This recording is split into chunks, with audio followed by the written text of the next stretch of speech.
Declarations of interest?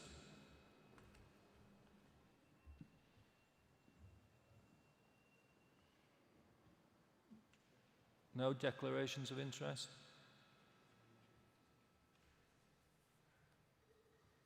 Well, if you decide you might have one, do make sure you fill in the form. Thank you. Item 5, petitions. Any petitions from members of the council?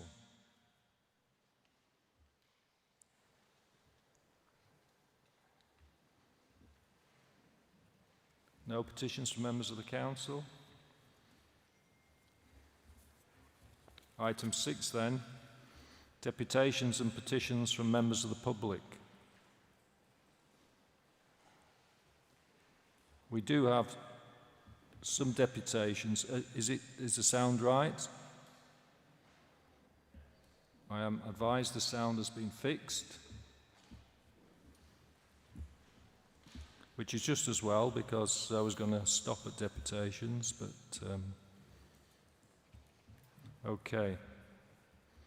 So item 6 then, to receive deputations and petitions from members of the public. This evening we have 2 deputations. First, can I invite Claire Walters to please come forward and present her deputation.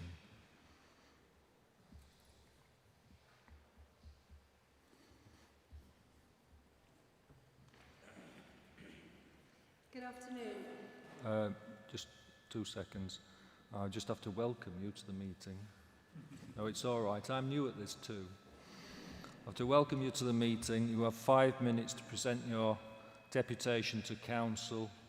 There's a clock here. I can't see it, but you can, possibly.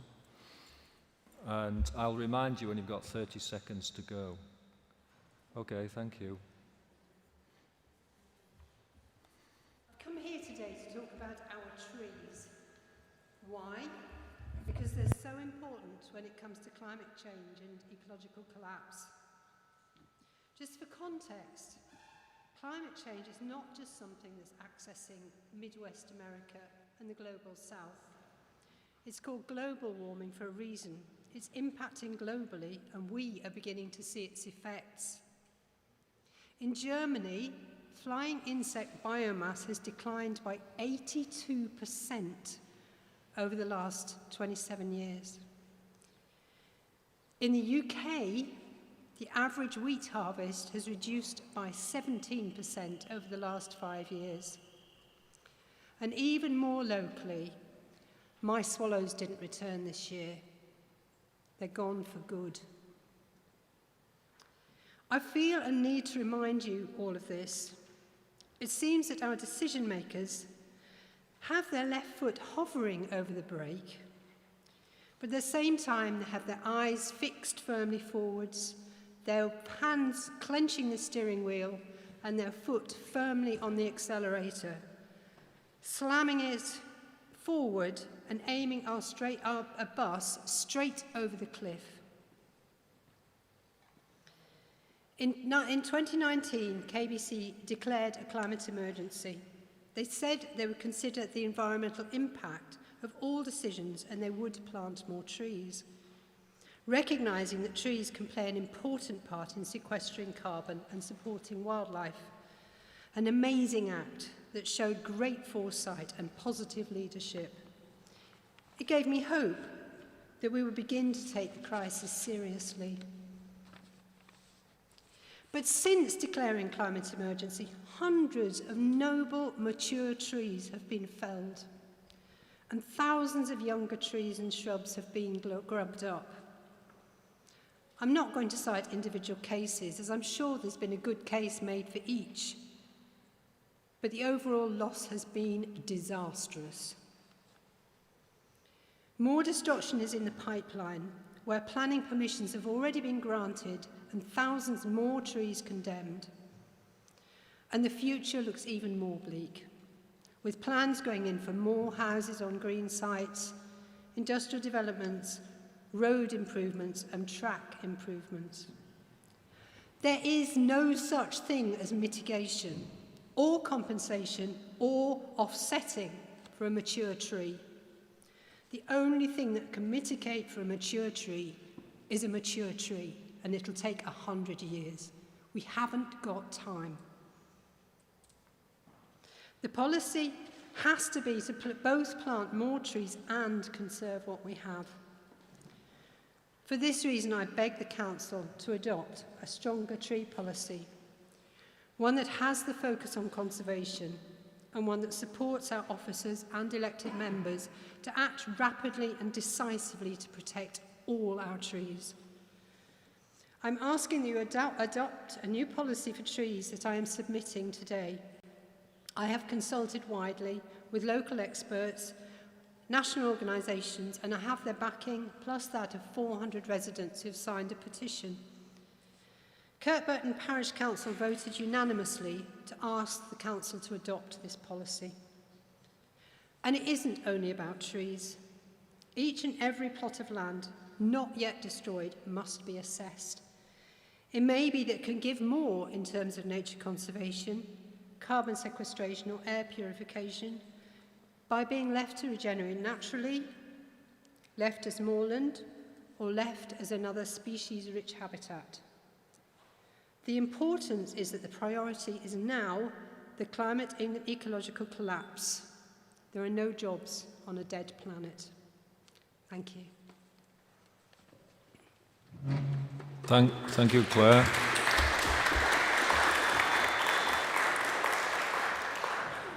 Can I now invite Councillor Simpson to respond?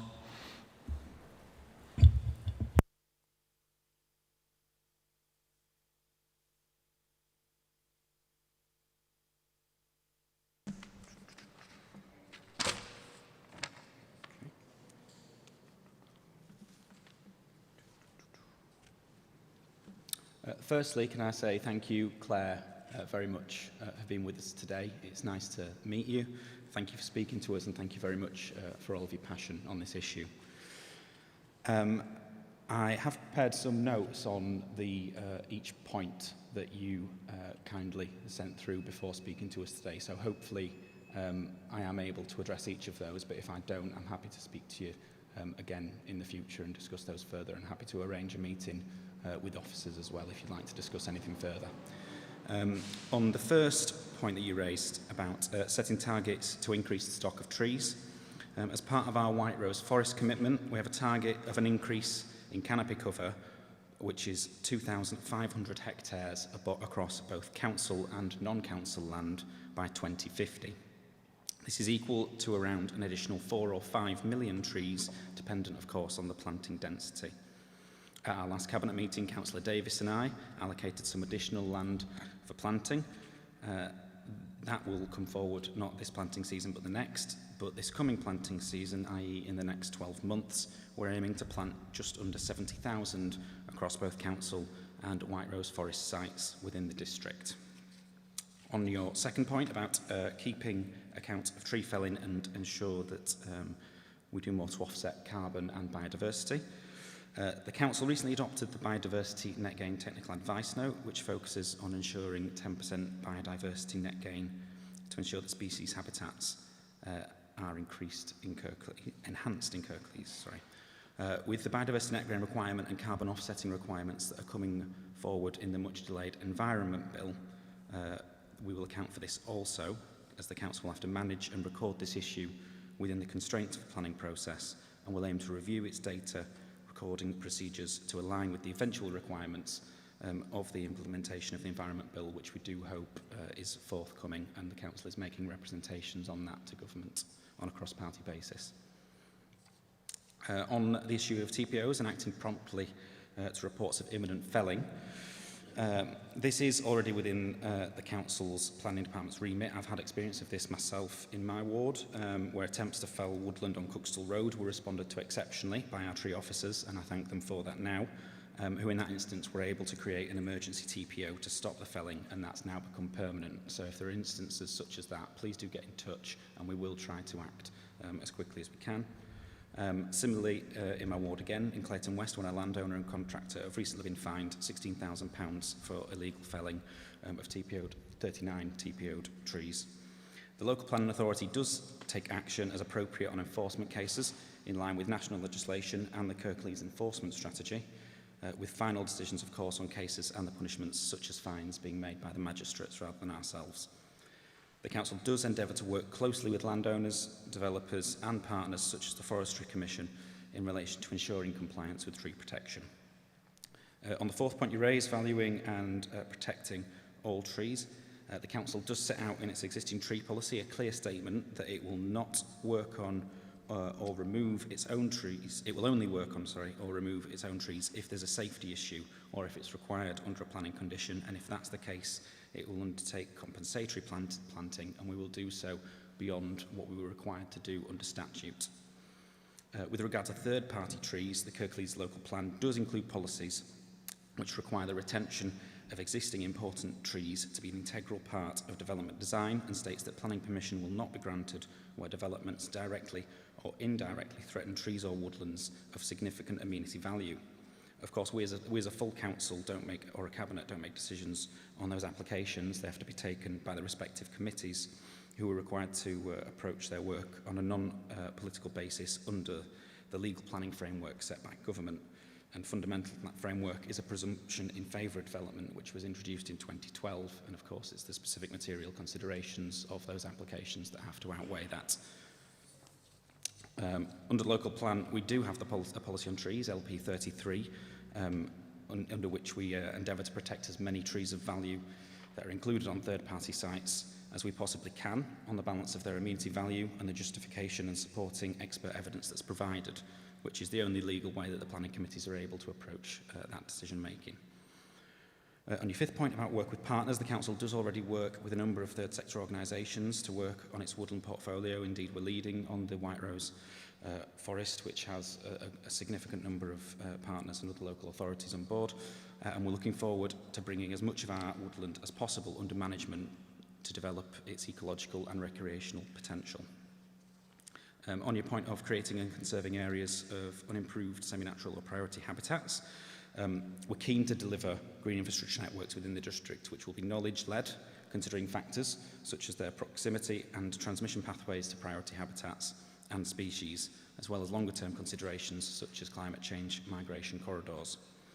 The adopted local plan includes existing policies to safeguard and enhance infrastructure networks under policy LP 31, as well as the protection of habitats under LP 30, and these requirements are factored into the evaluation of development proposals, as well as the wider management and design of climate change mitigation and adaptation schemes within the district. On the issue of taking positive steps to protect threatened species of wildlife within Kirklees, we are working to expand priority habitats as part of the green infrastructure and nature recovery networks, and seeking to manage spaces in a way that's inclusive for people and nature. We'll also be running education programmes such as citizen science work and involving people in the delivery of landscapes, be that woodland creation, grassland management, or working with partners on moorland conservation to help the district's wildlife. Regarding applications we receive, as I say, the local plan does include policies to protect and enhance biodiversity, habitats, species of principal importance, and the Kirklees Wildlife Habitat Network. On the point you raised about a minimum standoff distance for all new developments in the vicinity of existing woodland, the Council follows the published guidance and standing advice from Natural England and the Forestry Commission with regards to this, the appropriate buffer zones between ancient woodland designations and new developments. Where new developments are proposed adjacent to existing woodlands, in accordance with the implementation of local plan policy LP 32, the Council strives to ensure that woodland is removed from domestic curtilage, appropriate boundary treatment is implemented between the woodland and residential areas, and that the woodland edge is brought under beneficial management.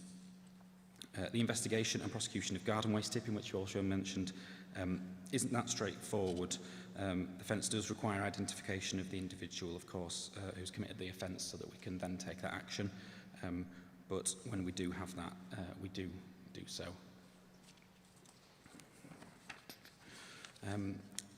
And on the matter of, I think it was your final point, taking steps to raise awareness within our communities about the value of all trees, We have a trial programme running in partnership with the Yorkshire Wildlife Trust at the moment called Seed to Leaf, and that's designed to educate and inform Key Stage 2 children on trees and their importance. This is intended to be part of a wider series of long-term education projects on the benefits of a balanced and ecologically diverse landscape, as well as more focused work on trees as well. Moreover, our Playable Spaces strategy has a founding principle of having a diverse play portfolio with key elements being imaginative, natural and wild play alongside a traditional play offer to make sure we have maximum benefit from those play spaces. Obviously, it should be noted that the work that's done both at a local and regional level is heavily influenced by national policy, both around planning and local plan agendas, as well as the wider land use, such as agriculture subsidy payments and a possible delinkage from food production to wider public benefit. As a council, or as a cabinet rather, we have already objected to the highly damaging parts of the government's Planned Developers Charter, and Kirklees will be playing a lobbying voice to central government on environmental issues. I feel it's also important to highlight that the work we do on the climate emergency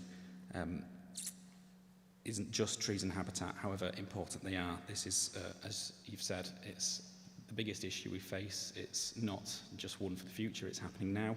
And we do take that seriously.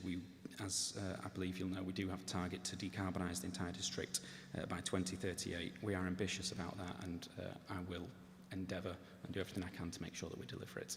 As I say, if you'd like to discuss anything further, I'm happy to arrange a meeting.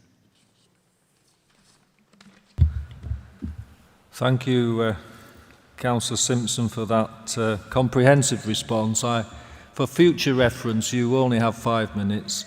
For future reference, I will stop you next time, but for the benefit of the Deputy, I let you go on. Can I now please invite Diana Hecht to present her deputation? Welcome to the meeting. You have 5 minutes to present your deputation to Council, and I will remind you when you've got 30 seconds to go. Good afternoon. I just really want to express my bewilderment on hearing that about 150 new houses are going to be built in Kirkheaton. In March this year, I read a Huddersfield Examiner article with the following headline: Barry Shearman calls on Syngenta to stop making controversial weed killer at Huddersfield plant.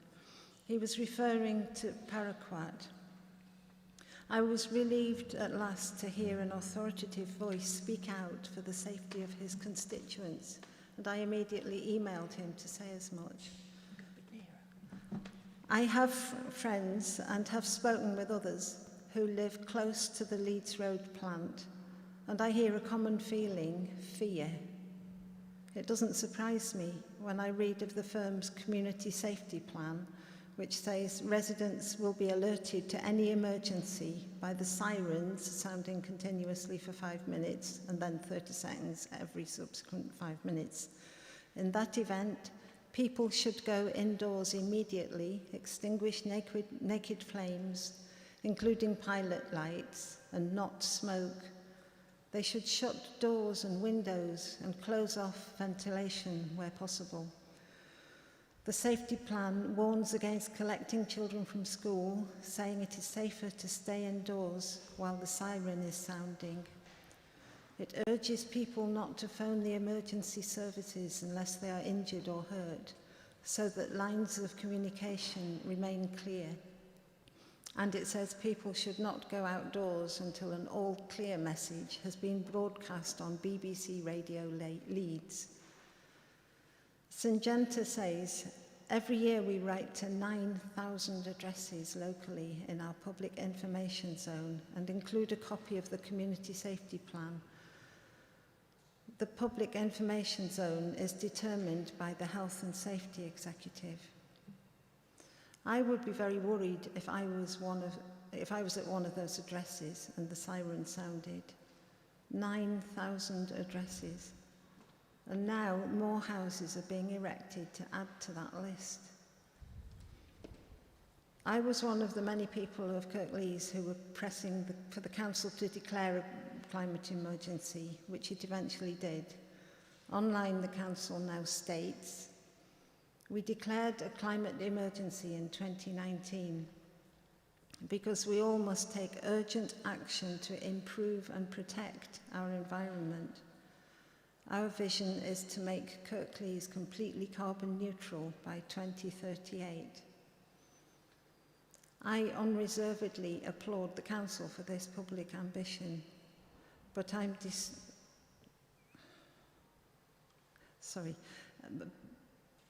unreservedly applaud the Council for this public ambition. I'm distraught to hear that so many trees have been felled to allow for building works since this statement, but I trust this is surely being curtailed now. I understand that the important changes that need to be made will take time to realise and instigate, even though it's time that we don't have to spare. But I fail to understand why the people of Huddersfield are not being protected by the Council as a priority issue, why it allows Syngenta to continue to produce agrochemicals for export that are so poisonous they are banned from this and many other countries. In the case of paraquat, it is banned from use in more than 50 countries. And I can't understand why even more people are being housed into an area deemed by the HSE to be within the consultation distance of a major hazard site. Quote from the HSE, "There are sufficient reasons 30 seconds. on safety grounds for advising against the granting of planning permission." This is an example of warnings from Syngenta that accompany just one of its products, called Besiege.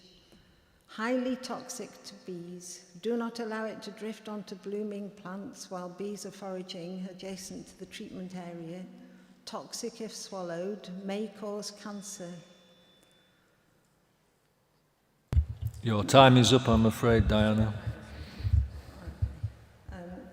To return to my question, why have Kirklees granted planning permission for some 150 new houses when the HSE expressly says that there are sufficient reasons on safety grounds for advising against the granting of planning permission? Thank you very much. Thank you, Diana. Can I invite Councillor McBride to respond, please?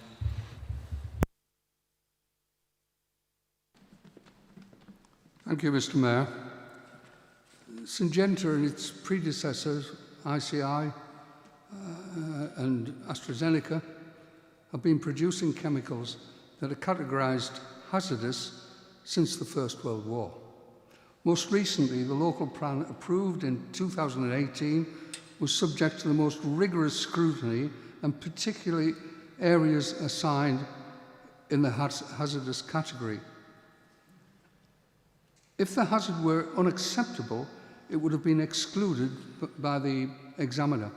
It was not, although the conditions of operation were strictly defined. Syngenta conformed to the set standards, and the area potentially affected was not excluded from future development. Housing allocations in this area was approved by the inspector.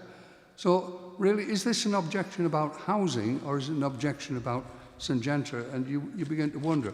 There is a serious issue. Syngenta should be subject to very careful scrutiny, but it has been by the inspector, and therefore I would suggest that we should put things into perspective and allow the proposal to go, or the proposals to be considered, if not go through. And I can understand the concern, but we should allow the normal process to operate. Thank you. Thank you, Councillor McBride.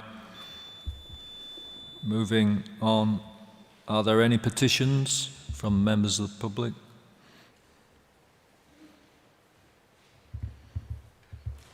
Are there any? No? No. Item 7 then. Public question time. Are there any questions by members of the public?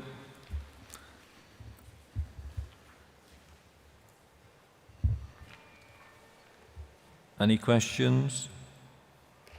No? Item 8, West Yorkshire Combined Authority minutes. Minutes of the West Yorkshire Combined Authority to receive for information the minutes of West Yorkshire Combined Authority. The minutes are here for noting, not voting on. Are there any comments or questions regarding the minutes?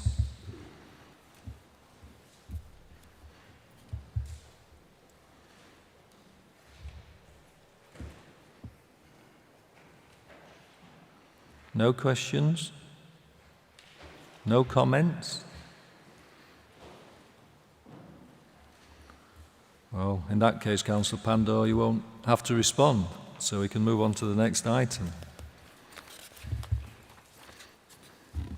Item 9, proposed amendment to the Constitution, reference from Corporate Governance and Audit Committee, page 43. Councillor John Taylor.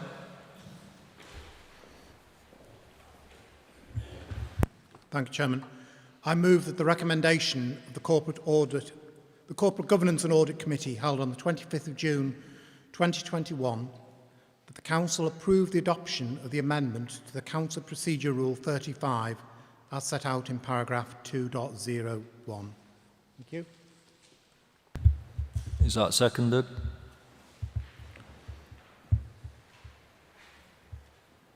Councillor Paolo Davies. Thank you. I'd like to invite anyone to speak on this matter.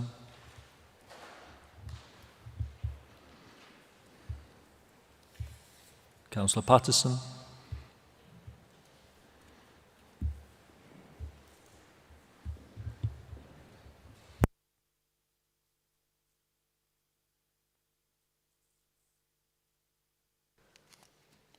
Thank you, Mr. Mayor. I have to say, whilst I don't take this personally, I am rather insulted by this amendment to the Constitution, as one who has sat on both the planning subcommittee and the strategic committee for most of the time that I've been a councillor. I feel that the amendment perhaps shows that the proposers don't really understand how planning works, nor can they have properly observed the actions of any of the committees. Many years ago now, we did have a peer review on planning, which suggested that we needed to depoliticise the committees, and different arrangements were taken into account, which were made, and training was undertaken, and as a result, they were depoliticised. And politics not involved in any decisions that are taken in those committees, not as far as I'm concerned. The big stick that is always there is the fact that we can't predetermine our decision on any application, and we and officers go to great lengths to make sure that that is so. And the other, of course, is the cost of appeals. So we have to get it right. We can't leave any leeway. We have to be transparent, we have to be open, and it has to be correct. So decisions are made on the day and at the meeting, and certainly not in Labour groups or cabinets or behind closed doors, so that there's no opportunity to discuss them prior to a meeting.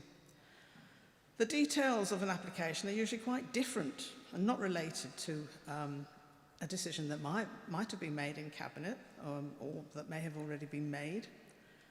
They'll be about materials, locality and things like that.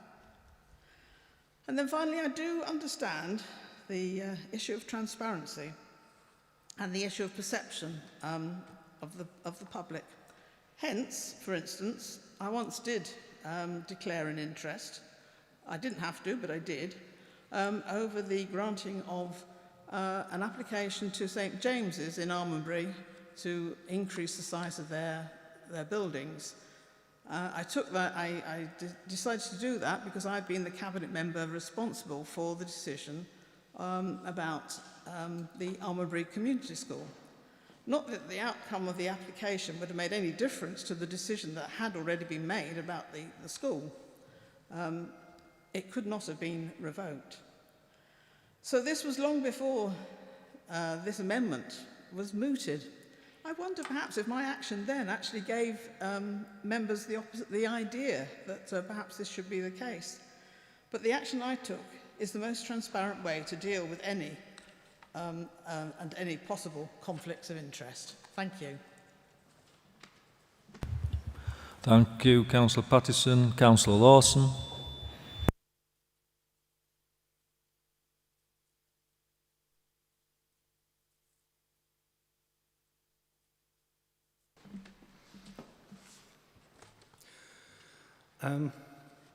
Despite what Councillor Pattison says, this is not a new motion.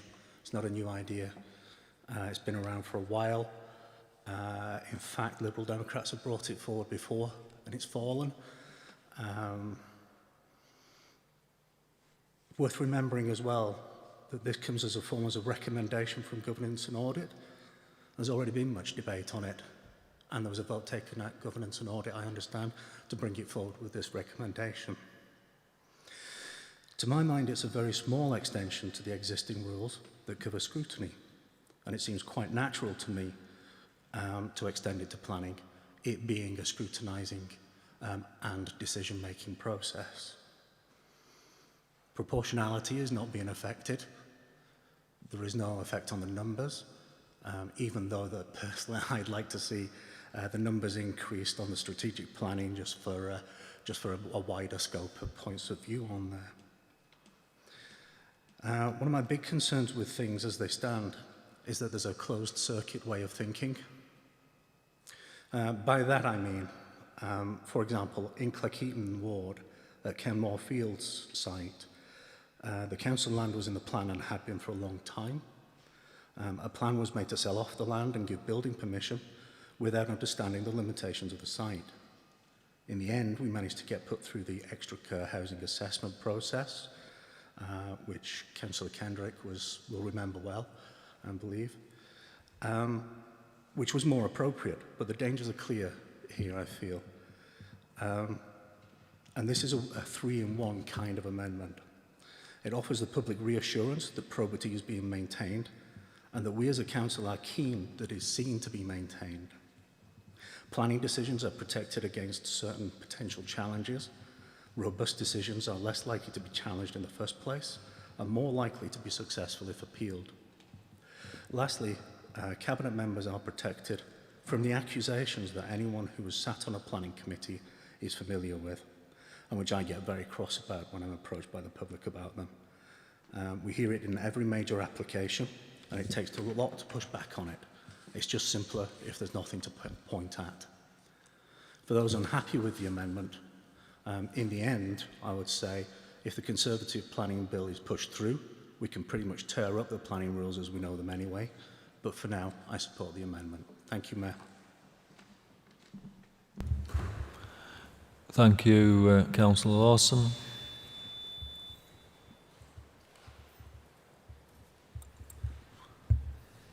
Yes, Councillor.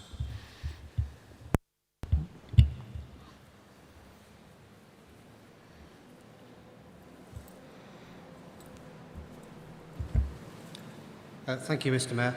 I'd just like to echo the comments of Councillor Lawson. There is absolutely no suggestion or accusation of any wrongdoing by any Cabinet member implied by this amendment. What it does do is provide a sensible firebreak between the Cabinet and those committees. And thereby, it reassures the public and members of the independence and probity of these committees. And it, as Councillor Lawson says, it actually goes further to actually protect those Cabinet members. And I'm in full support of this amendment. Thank you. Councillor Smith. Thank you, Councillor Smith. Any more speakers? Councillor Hill.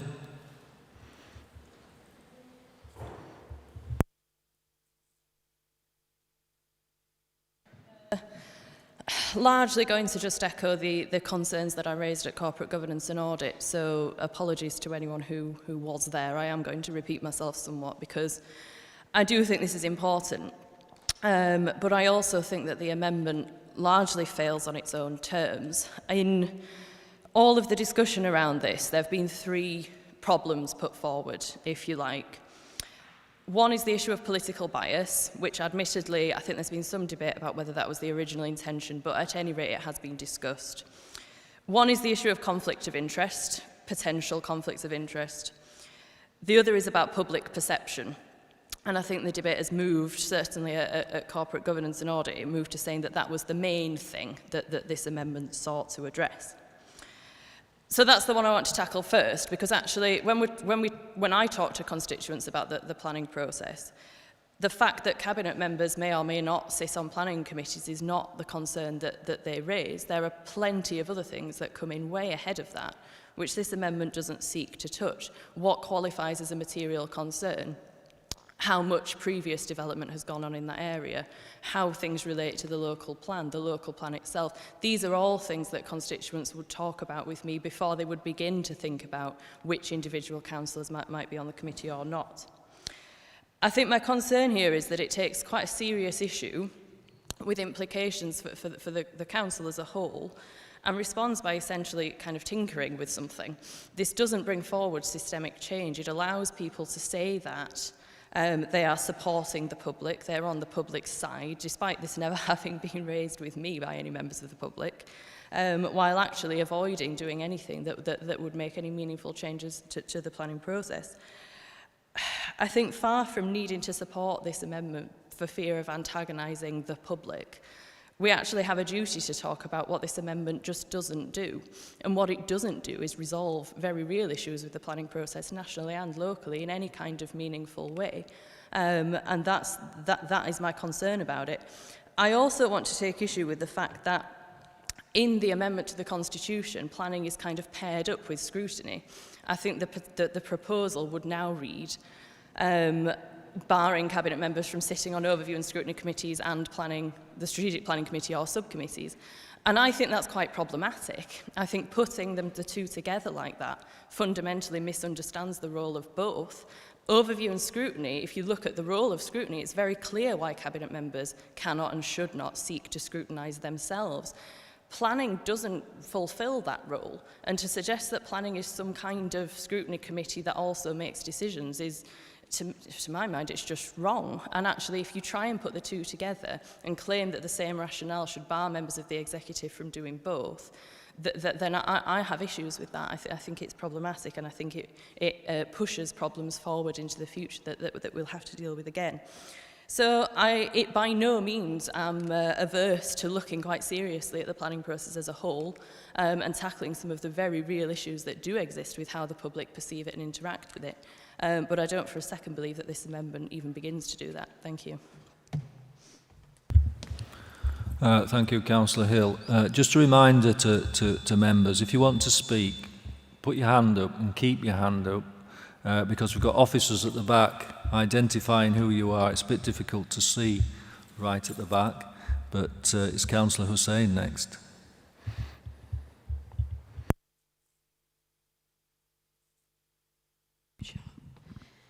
Thank you, Mr Mayor. There are a number of valid points to reject the amendment to Council Procedure Rule 35 as set out at paragraph 2.01 of the report of the CGAC meeting. Firstly, in comparison with the other local authorities, Leeds, Bradford, Calder, York and Selby places no restrictions in its CPRs.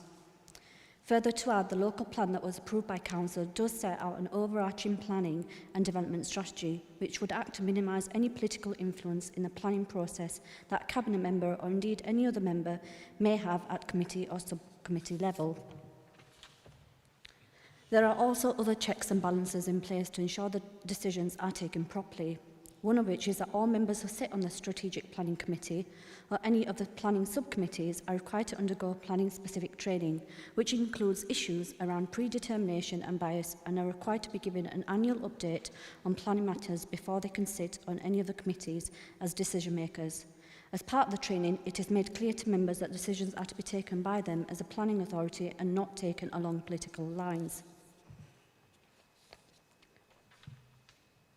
The The Members' Code of Conduct does deal with any interests that members may have, and this will be applicable at any strategic planning committee or planning subcommittee meeting at which a member of the Cabinet was present in a decision-making role. There are specific rules about declaring interest and non-participation in meetings too. Part of the duties of the legal officer who is present at the planning meetings is to ensure that only relevant planning issues are considered as part of the decision-making process and that decisions are taken as a planning authority. Therefore, when you take into consideration the aforementioned, the procedural rule as it stands now is not just a perception in its own right, and in reality, the process is fair, transparent and effective in manner, because there are 3 clear checks and balances in place to ensure that decisions are taken properly. On that basis, as a chair of the CGAC, I was against this recommendation at that time, and I'm maintaining my position that I do not agree with the committee's recommendations, so I'll be voting against the amendment to Council Procedure Rule 35 as set out at paragraph 2.01 today too. Thank you. Thank you, Councillor Sain. I've got Councillor Hall next.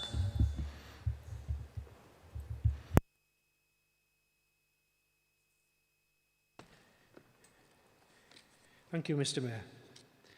Mayor. Councillor Hill tried to conflate what is actually a very simple argument to support this motion with other bigger issues, as if to say that it doesn't change planning for the better and therefore she won't support it. So I look forward to the Labour group bringing forward their proposals as to how to make Kirklees planning committees work better in the future. Actually, the nugget of the argument is very simple, and that's to do with, as it's been alluded to before, with the issue of impartiality. There are going to be more instances, I think, in the near future where we will find planning applications coming in where the Cabinet has decided to sell council land in order for development. The Cabinet members are making the decision to sell the land for development, and we then have Cabinet members sitting on the planning committee in deciding whether that development will go ahead or not. In order to protect the Cabinet from any accusations of perceived impropriety, it would be easier if Cabinet members did not sit on planning committees.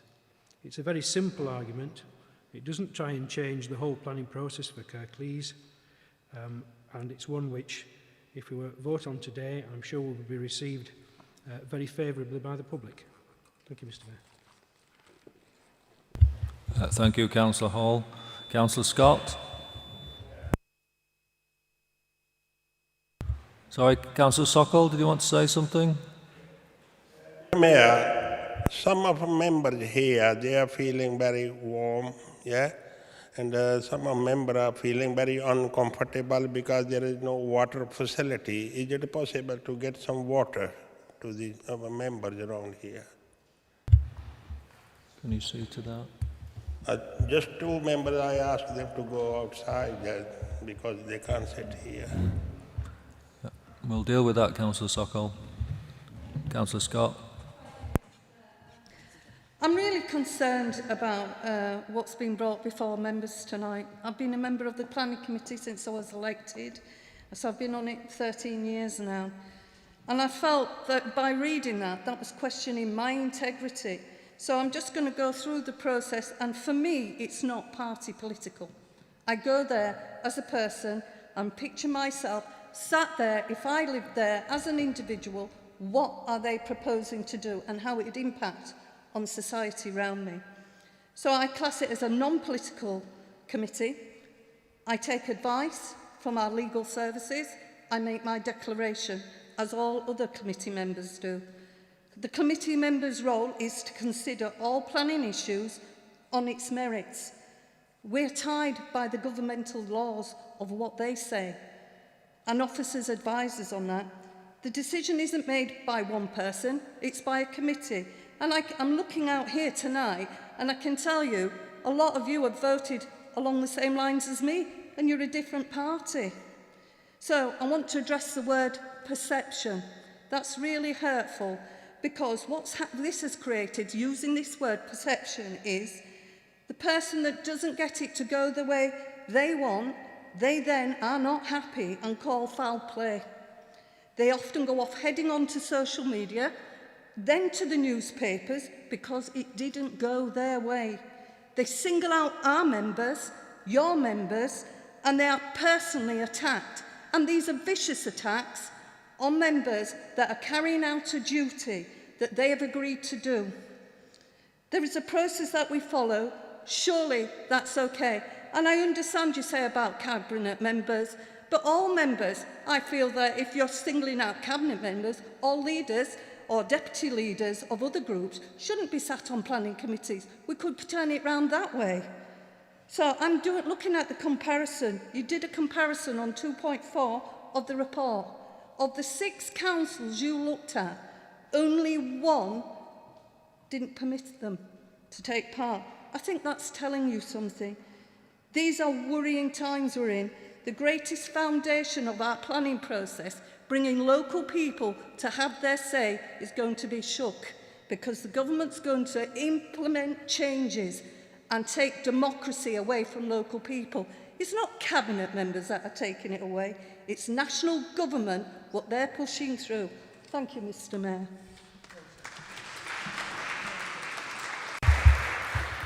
Thank you, Councillor Scott. Councillor Richard Smith.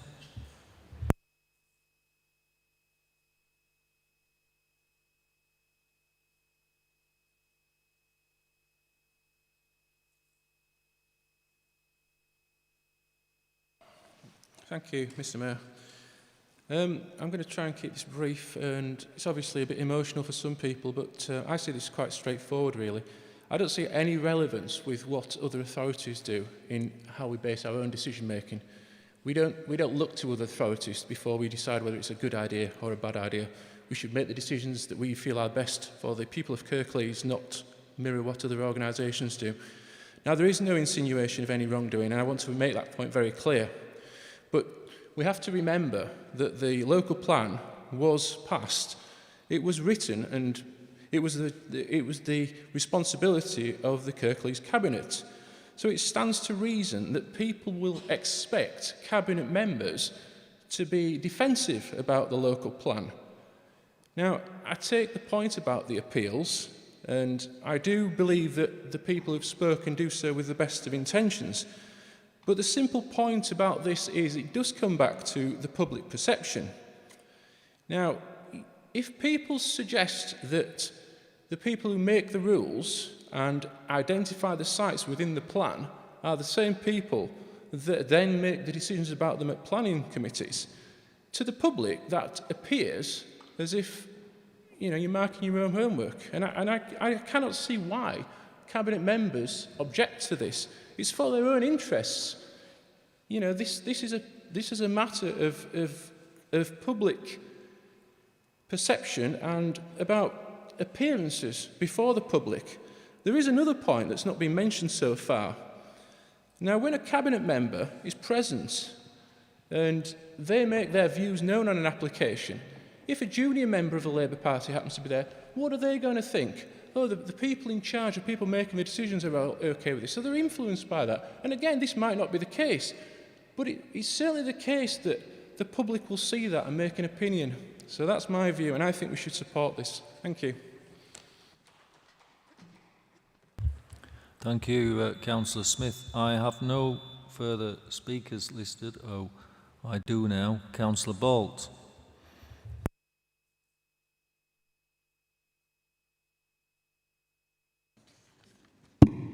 Thank you. I've listened with interest to what colleagues across the chamber or hall have had to say. And it seems, Mr. Mayor, that this debate in some quarters is making a mountain out of a molehill, which, given the result of some planning applications in Murfield, is quite an apt metaphor, the way that they've turned up from the way that they were conceived originally. I agree with Councillor Hill that this proposal doesn't resolve many of the problems on the planning process or the public's confidence. But the public have tried to get this resolved before. If colleagues look in the council correspondence from the 13th of February 2020, they will find there is a letter from Mirfield Town Council asking for an independent public commission, such as we're having for Climate Commission, such as we had for the hospitals, into the planning process in Kirklees. And for over a year, that letter was not acknowledged. Their first acknowledgement came from a member of staff who said they'd discuss it with the planning chair. Well, that's a bit like asking turkeys to vote for Christmas. A review of the planning process, a review of the council procedures, should initially take place with Cabinet, Mr Mayor, not with the people that it immediately affects. So we have asked for it, Erin, and we didn't get it. But this is some small step. And again, Mr Mayor, it might be one small step for Kirklees Cabinet, but it's a giant leap for the perception of the public. As has been said before, we have a cabinet system which operates on collective responsibility. So decisions that the cabinet make, they are all legally bound to. So when a cabinet member is talking to an investor or developer and saying, yes, please come to Kirklees, please come and invest, that signifies the whole cabinet is in assent. So they can't then swap hats and go sit on a planning and say, we've not heard of this before. There's been talks about limited benchmarking. I think it was Councillor Scott who said your comparison. Mr Mayor, it needs putting on the record that the comparison in the report was not done by anybody proposing the motion. It was done by officers. And it is, I agree, a limited comparison, because I've had responses from councils up and down the country give a broader picture, where a lot of those don't allow the executive to sit on these committees. So if we want to have a further review at some point in the future, we'll welcome that forward. But let's deal with what we've got to do now. Let's make a small step, because the subtext of this, Mr Mayor, I believe there is one cabinet member on each of the 3 planning committees. If the Labour group cannot find one person to take their place on each of those committees, it says a lot about the lack of strength in depth and the lack of confidence in their members that each of the significant planning committees needs a cabinet member. I'm sure, Mr Mayor, many other groups would be able to find any of their new members willing. In fact, we do on the Conservatives. I'm pleased to say that some of our new members elected this May sit on planning, Mr Mayor. That's how precious the Conservatives are. We're proud to trust the people that the public have elected to come forward.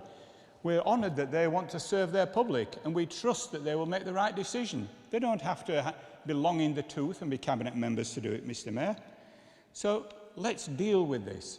We have cross-party support from the majority of council, and I hope that those who say it won't fix all the problem will accept it will fix some of it. Thank you, Mr Mayor. Thank you, Councillor Bolt. Before I move to the next person, I just want to say that water has been delivered upstairs, and there's water available outside the reception when we get to the 10-minute break. But if you're desperate for water before that stage, just raise your glass, and hopefully somebody will come and fill it for you. Councillor Pandor.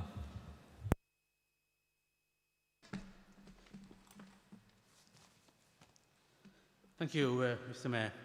I just want to address one issue around perceptions. As councillors, I'm sure we've all come across perceptions in everything we do, and the public scrutiny that we face is getting more and more demanding, and the kind of abuse that we face on a daily basis. And it really saddens me, it honestly does sadden me, that today the kind of comments that I've come across, especially from one particular person. I don't mind having a debate, but we need to understand that if we actually are talking about perceptions, and we know them perceptions are completely falseless and baseless, we should be arguing contrary to what we actually been saying. Because today it might be me as leader, tomorrow it might be somebody else as leader, but the path that we are going down on, actually what we are arguing on perceptions, that we are bent, we are corrupt, we are taking backhanders, we own land, this and that and other. It's not healthy. It's not healthy for democracy, it's not healthy for this council, and it's certainly not healthy for our public. The last few months, I've seen politics denigrate to such a level that perceptions have actually translated into fake news. Fake news has been translated into attacks.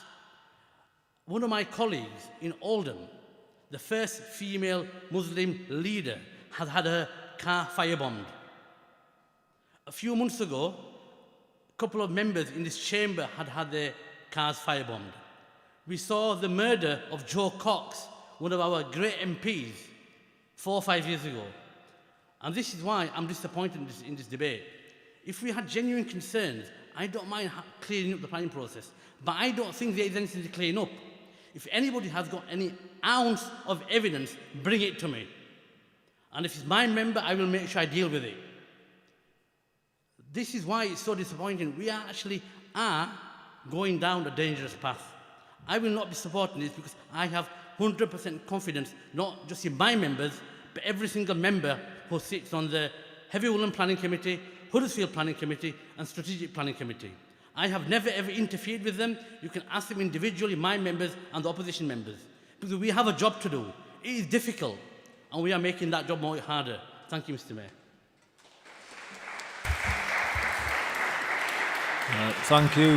Thank you, Councillor Pandor.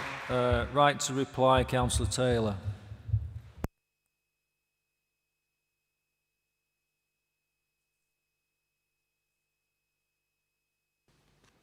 Thank you, Mr. Mayor. As was indicated earlier on, we did debate this at some length at Corporate Governance and Audit. I personally have been disappointed with the tone of the debate today. And I think there has been an attempt to suggest things that weren't included in what was originally proposed. Even when it got to Corporate Governance and Audit, the report that came to Corporate Governance and Audit was suggesting things that had not been in the proposal that I first brought here at the annual general meeting. I was very, very clear about it.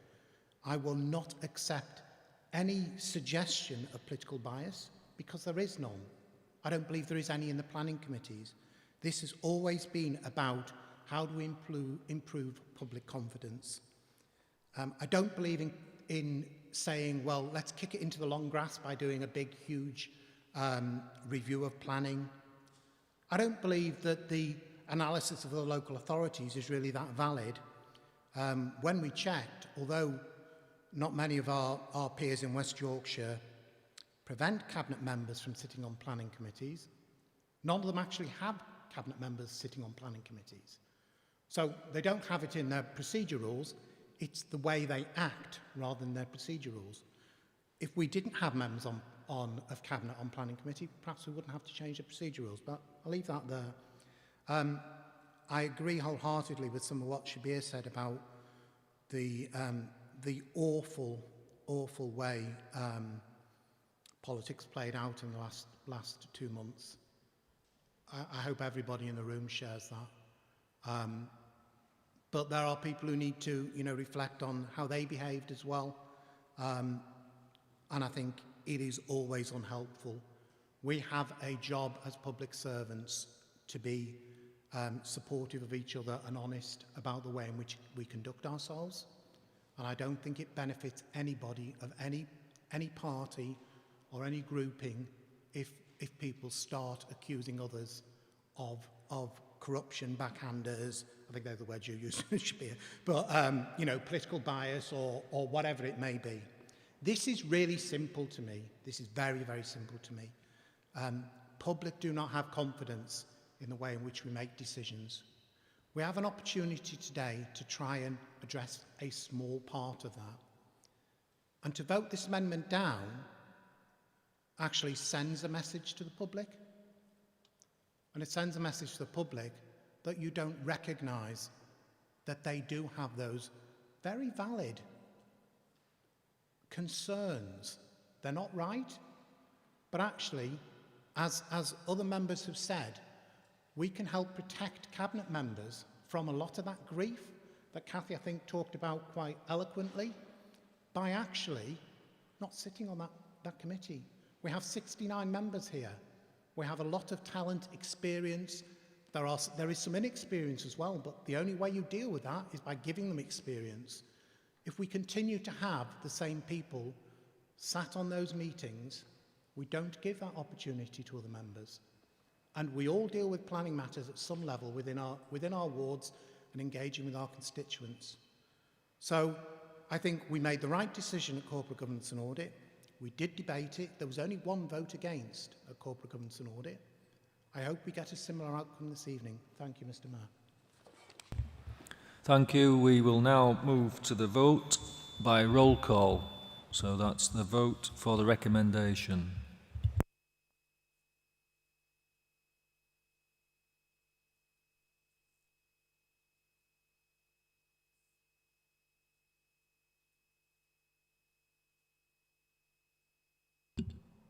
Is that better? Yeah, okay. 4 against or abstain, please. Councillor Pandor? Councillor David Hall?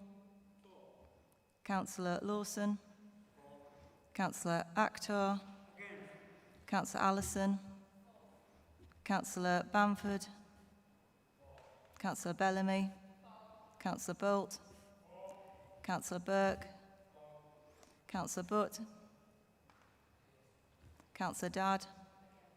Councillor Paula Davis, Councillor Paul Davis, Councillor Donald Firth, Councillor Eric Firth, Councillor Gregg, Councillor Steve Hall, Councillor Hill, Councillor Homewood, Councillor Mumtaz Hussain, Councillor Yusra Hussain, Councillor Iredale, Councillor Kaushik, Councillor Kendrick, Councillor Khan, Councillor Lee Richards, Councillor Lunat, Councillor Lowe, Councillor Marchington, Councillor Mather, Councillor McBride, Councillor McGuinn, Councillor McLaughlin, Councillor Monroe, Councillor O'Donovan, Councillor Patrick, the Mayor, Councillor Patterson, Councillor Pervez, Councillor Amanda Pinnock, Councillor Andrew Pinnock, Councillor Kath Pinnock, Councillor Ramsey, Councillor Reynolds, Councillor Sarwar, Councillor Scott, Councillor Sheard, Councillor Simpson, Councillor Smage, Councillor Anthony Smith, Councillor Richard Smith, Councillor Sokol, Councillor Stephen, Councillor John Taylor, Councillor Uller, Councillor Uppal, Councillor Warner, Councillor Watson, Councillor White, Councillor Zaman. Thank you.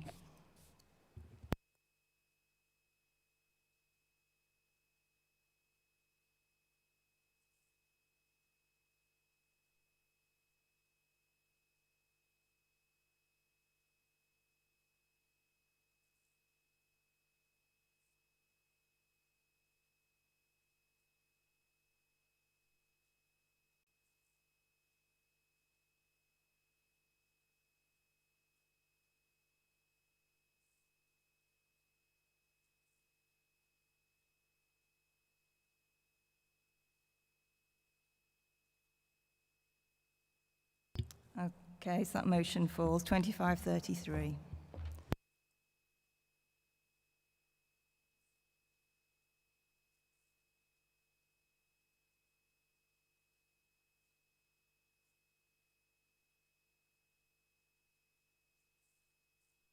Did everybody hear that? Because I didn't hear it, but it was that the vote was lost. 33 to 25. Okay? Everybody hear that? Thank you. Who wants this? Do you want that? Moving on to item 10, Network Rail, page 51. Transpennine route upgrade. Transport and Works Act, order submission, council response. Can I ask David Shepherd, Strategic Director, to please introduce the item, and then Tim Lawrence, Transport Strategy and Policy Manager, will give a short presentation. Thank you. The paper before you today, as Mr Mayor says, is a Transpennine route upgrade, particularly the Huddersfield to West Town in Dewsbury section. And the reason for bringing this paper is to ensure that Kirklees residents and businesses benefit from future investment in the railway, as well as the commuters who use that railway, so everybody benefits. So a little bit of context, and Tim will talk about this in the presentation, so I shall be brief. This is £1.5 billion worth, potentially, of programme work, so it's big money coming into the Kirklees area. It's around east to west connectivity, and this is the holy grail in terms of rail and connectivity. And it's around electrification of that main line to make it much more reliable for those commuters who will benefit from it. Also, you'll be aware that significant consultation has already taken place, and again, we'll set that out for you. But even though significant consultation and work with Network Rail has taken place, we as a council and officers in particular have 10 significant concerns that, as we stand here, they haven't been resolved to our satisfaction, hence why we're bringing this paper to you. So the options around those concerns is we can go with the proposals that have been set out by Network Rail, and we can work with Network Rail around those concerns, or we can object as a council to the Transport and Works Act order. There is no in-between, and Tim will set out the reason why there is no in-between. So the way forward, as Tim will come to, is to recommend that objection. I just want you to keep that in mind. We, as a council, are supportive of £1.5 billion worth of investment coming in to Kirklees, but we want to ensure that everybody benefits from that. And in order to do that, it's a technicality, but we are recommending objection. So if I can invite Tim Lawrence to come forward and set out the presentation to you. Thank you.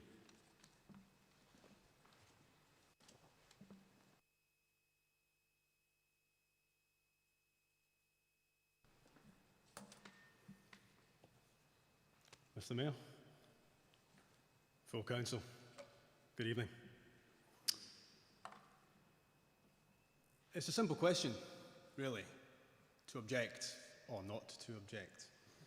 But perhaps the issues are a little bit more nuanced around that. You might ask why, and why have we got to this position? Hopefully, and there's no timer, do I have longer than 5 minutes? Only joking, it will not be that long. Let's see what we can do here.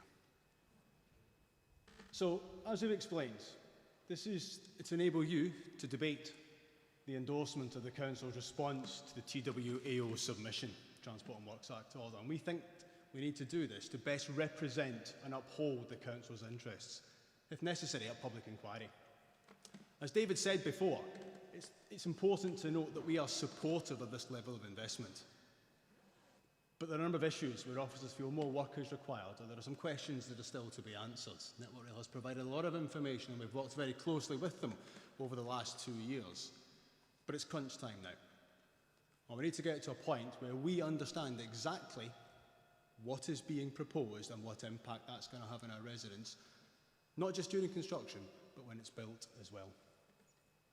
So, a very brief overview of the scheme. A lot of this is contained within the report. It's 14 kilometres at 8 miles in old money, running just west of Huddersfield to West Town, which is just to the west of Dewsbury.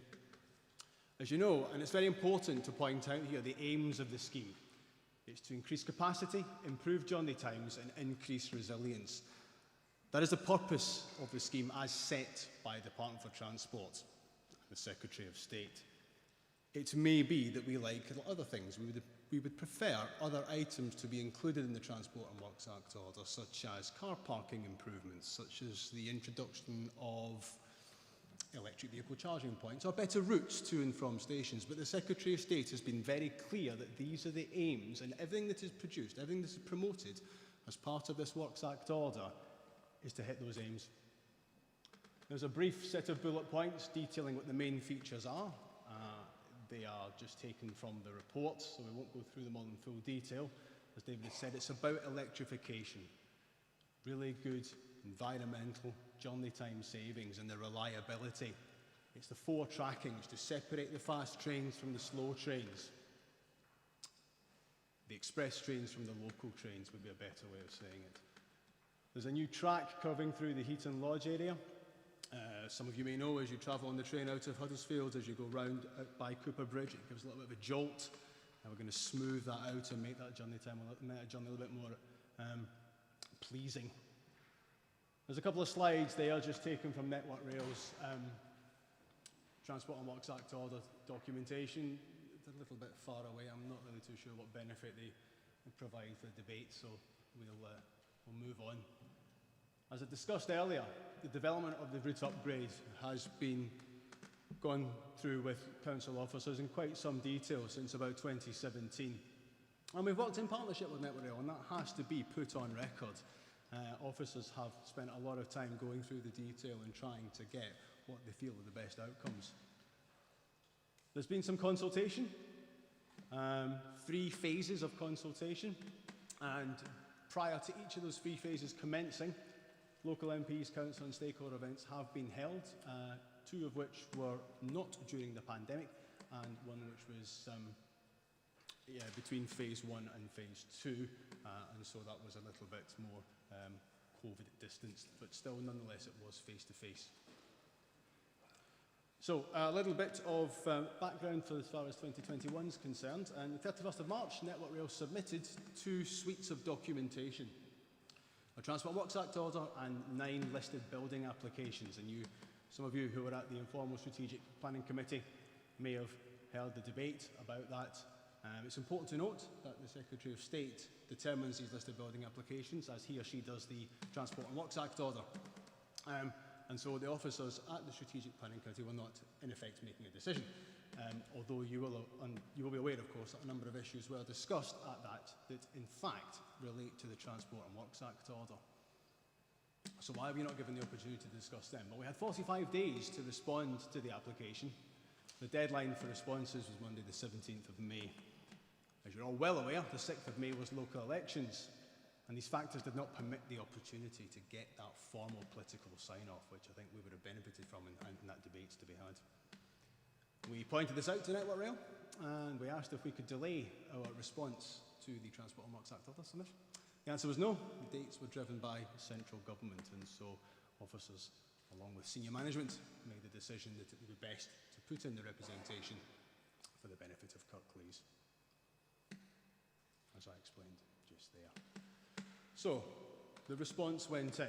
Now, when we go back from the Transport Infrastructure Planning Unit, which is the body that works on behalf of the Secretary of State, you can read it there for yourself, but the key element is that they indicated to us that the level of concerns that we had were enough to confirm that what we were putting in was an objection. However, at the moment it's a holding objection because it requires a full council resolution under section 239 of the Local Government Act 1972. They also said that there were some benefits to being an objection because it would bring Network Rail, if you like, to the negotiating table on the basis they want to get to a point prior to the commencement of any public inquiry where they can show the Secretary of State that the concerns that we have been negotiated away, or that Council is satisfied that they have gone as far as they can in that negotiation process. So here we are at full council on the 14th of July. Again, this slide just kind of elucidates a little bit about what I was saying there. And I think, again, I just want to point out for the record and for all our benefits that we're supportive of the investment, but it's about the response that we've given to date. So a response to the Transport and Works Act order application had a number of separate issues, and we've listed what they are in the slide there. And it's those that were significant enough that it was felt there was a requirement for further joint working to progress that I think have been talked about at length in the appendix to the report that you have there and can be seen on the screen there. I won't go through them all. I'm sure you've read the report and the associated appendix, but I think maybe to highlight some of the things, in particular with reference to what's happened today, the Council was concerned that the environment and biodiversity, particularly the loss of trees, has not been adequately quantified and mitigated against. And that level of information we would hope as officers, as council members, you would agree that we need to have that in order to make, not just determination, but in order to have that certainty around knowing what the impacts of the scheme are going to be. The fourth cell on the left says highways maintenance. It really should say highways and highways disruption. In addition to highways maintenance, this will be a large programme of construction that will span a number of years. And we, as the authority and as you, on behalf of your members and your residents, need to know what the disruption is going to be, when it's going to happen, and what we can do to mitigate that, so as far as possible, the residents can go about their business. The old adage is you can't make an omelette without breaking any eggs, and so we have to expect some disruption, but it's about knowing when that disruption is going to take place so we can adequately plan for it. I'll just pick out one of there, which is the operation of waste recycling sites at Emerald Street and Weaving Lane. There are some significant earthworks required adjacent to Emerald Street and also within the Weaving Lane, or adjacent to the Weaving Lane recycling site. Our duty as a local authority is to collect and dispose of waste on behalf of our residents, and we need to ensure that that duty can be maintained at all times as much as possible. We don't have enough information at this moment to understand what the impact of that is going to be. And so before we make any determination or with the decision about whether to support this, officers are suggesting that this is the type of information that we need to understand and know about before we can fully support this. Okay, we're on the home straight.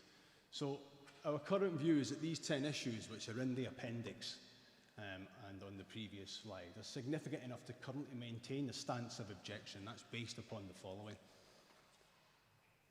Network Rail has confirmed they will negotiate or they will consider dealing with them by using appropriate planning conditions. As I explained earlier, or perhaps I touched on earlier, the determination of the Transport and Works Act order, which also includes planning permission, is made by the Secretary of State. But the authority, or the planning authority in this case, Kirklees Council, discharges the planning conditions. And we have the opportunity through this process to set planning conditions as well. And we can use those planning conditions intelligently, such as we can ask for construction traffic management plans, such as we can ask for mitigated planting. And it's very important, I think, that we note that. And the planning conditions are going to be key moving forward for us as a tool. We think that an officer's recommendation is that throughout the negotiation, our position will be strengthened if it is classed as a formal representation, because it brings Network Rail to the table, as the onus is on them as well to try and negotiate away these. And then, of course, there comes a point in any negotiation where both parties, particularly in this case the council, have to understand whether the residual issues that remain are sustained enough that they outweigh the benefits of the scheme itself. And I think there will come that point where a decision will have to be made. Have we gone as far as we can in terms of those negotiations? So, this is the text directly from the back of the report and the recommendations section. Officers are of the view that the majority of the issues, even the 10 significant ones, could be negotiated through further working. There's a number of ways we can do that. Statement of common ground, a legal side agreements, and through those planning conditions I mentioned earlier. We will always, throughout this process, be considering the Council's position and the arguments we put forward, particularly in the event of going to a public inquiry around about November 2021. But on balance, our recommendation is that the Council endorses the response made to the Secretary of State as set out in the appendix to this report, for it to be deemed an objection for the following reasons. Because we can hear that objection by a person appointed by the Secretary of State if absolutely necessary. If a public inquiry is held, officers will be entitled to speak at it. But most importantly, that an objection would better serve the needs and interests of Kirklees residents and that of the Council by allowing a strengthened negotiating position on behalf of the officers. Thank you. Thank you, Tim. That was a long but informative short presentation. And just to inform everyone else that there will be a 10-minute break following this item for those like me that are melting from the heat. So we'll now look to Councillor Pandor.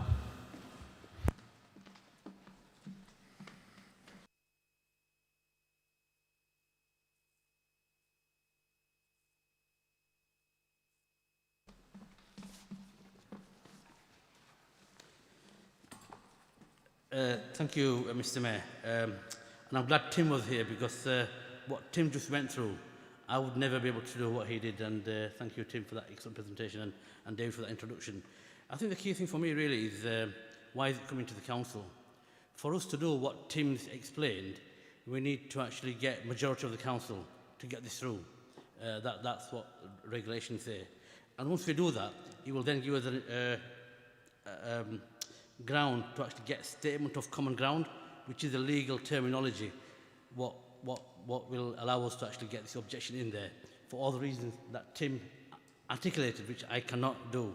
So based on that, you've got the report in front of you, and under item 5.1 and 5.2 and 6.1, the recommendations. So I would like to ask council to hopefully support this. Thank you very much, Mr. Mayor. Thank you. Is that seconded, Councillor Firth? Thank you. Are there any comments? Councillor Bolt?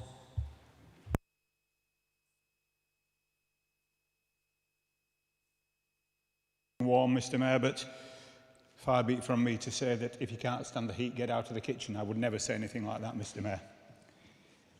Mr. Mayor, I welcome the report and the approach by officers and hopefully the whole council. Obviously representing a ward which is in the centre of this and probably one of the most affected, it's important both for transport and for our residents that we get this right. And I have to say that some of the responses from Network Rails have not given me that confidence. A lot of the time, it's not our problem, Gov. If you need more car parking space while we're doing this multi-million-pound project, go see the council and Metro. If we're going to disturb and remove car parking space, we don't have to provide it, which will disenfranchise a lot of rail users. So I got the impression that Network Rail were not really interested in the passengers on the railway. They were interested in the rail of the network, which is rather a strange situation. I have a couple of comments on the report, Mr. Mayor, being fully supportive of it. And I'd like to place on record my thanks to Mr. Lawrence for his work on this. His work has included consulting with many user groups, one of which was Mirfield Town Council. And Mr. Lawrence gave his time to come and speak to Mirfield Town Council on a night when England were playing football, which I know, Tim, was a great sacrifice for yourself. Mr. Mayor, could I ask that in the minutes it is recorded in the consultees that Mirfield Town Council were a consultee and responded, because Mirfield Town Council used the opportunity under the parish charter it has signed with Kirklees Council to make that contribution on behalf of our residents. And I wish that more town and parish councils would take that one. I don't know if Kirkburton, through whose ward this also passes, took that opportunity. A slight drafting amendment, Tim. The Highways Disruption section, point 4, rightly talks about the impact on diversions of traffic, rerouting it of public rights-of-way, etc. There is an omission, if I may say so. It doesn't mention greenways. The Calder Valley Greenway, beyond Paul Lane, Helm Lane, is not an adopted definitive right-of-way. It is a permissive path. Part of it is on land owned by Kirklees, part owned by third parties. The Greenway, as we know, promoting active travel, is vital to reducing our carbon emissions. The impact if Network Rail close the Calder Valley Greenway, and they have indicated that's their wish, but they haven't said for how long they'll do it, is that all those vulnerable users will be diverted onto the major roads in Kirklees through the Three Nuns and Cooper Bridge. Given the timing of the Network Rail works, it's quite feasible that that diversion could put those vulnerable users through Cooper Bridge at the same time that Kirklees are doing roadworks there, and therefore adding to the dangers and difficulties those people face.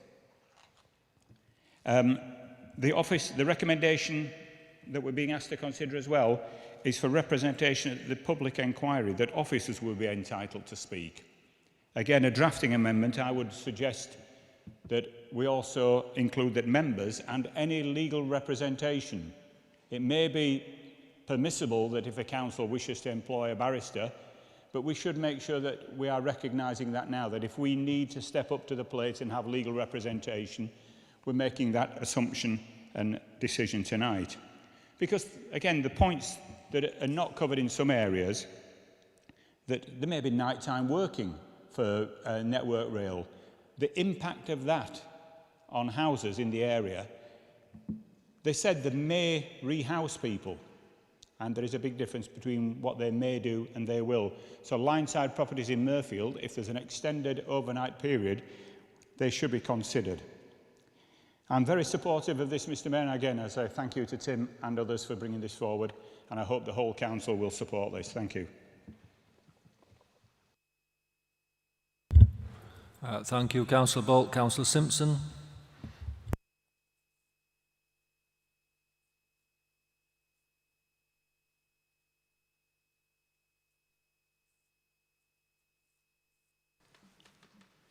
Thank you very much, Mr Mayor. I want to welcome the comments that have been made so far by Councillor Bolt and Councillor Pandor, and I want to thank Tim as well for all of his work on this scheme and others that we've been working on. I'm glad I didn't have to speak first after Tim. How you can present with that much gravitas about transport astounds me. If David Tennant did train infrastructure, I think that would have been the presentation.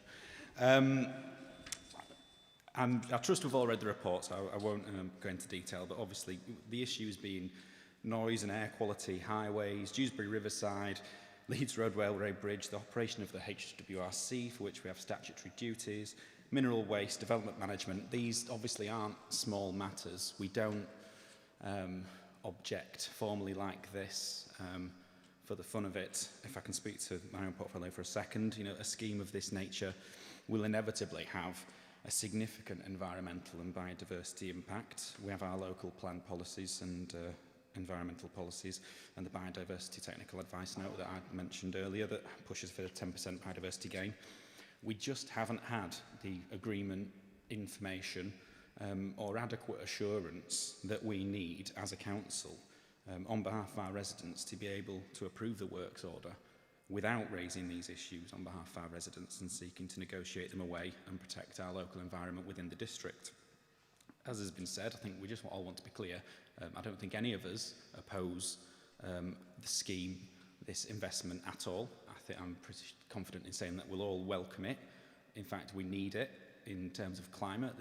When it's completed, the climate impact will be fantastic, not just in terms of, you know, a switch from diesel to electric trains, but we need a massive fundamental change in how we transport ourselves. We need to invest in public transport. As I'm sure my colleague Peter McBride will outline and does so at each occasion, this is going to cause significant disruption for people. The effect when this work is going on is going to be enormous, and we need to be clear about that with the public and make them aware of that. But the end game, if we do this right, is absolutely vital for us. So I'm entirely supportive of the report, and I thank you very much once again, Tim, and your colleagues for all of the work. Thank you, Councillor Simpson. Councillor Ramsey.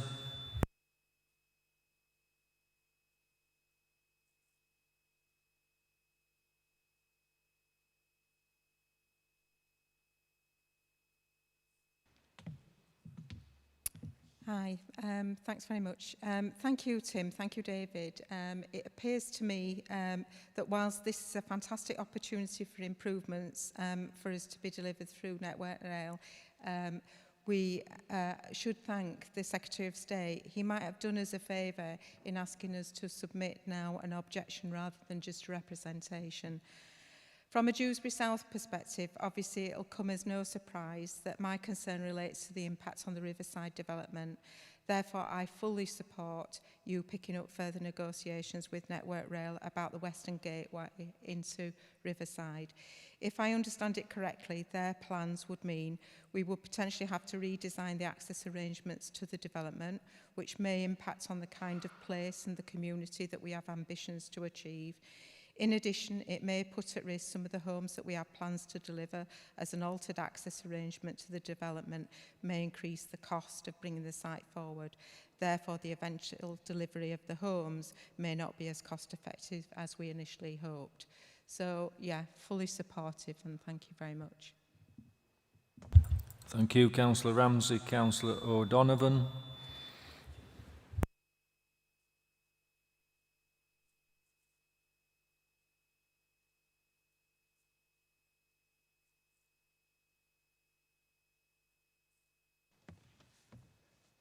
Yeah, I think I'd just like to echo some of the things that have been said already. For those that don't know the geography of Kirklees that well, a significant part of this line runs through Dewsbury West. Myself and Councillor Hussain and Councillor Vase represent, through Ravensthorpe, Scout Hill and into Westtown.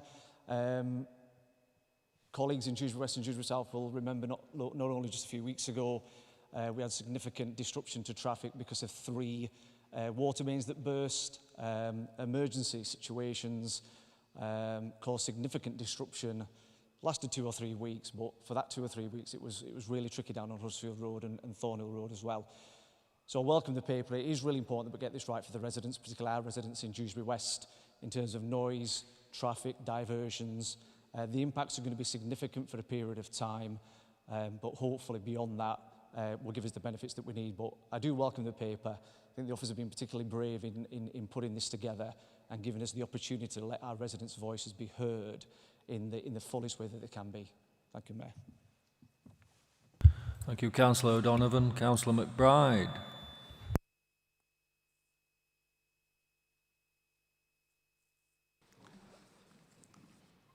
As Tim says, ours is a technical objection, but because we have so many concerns, technically they constitute an objection, which we need to explore at length with Network Rail.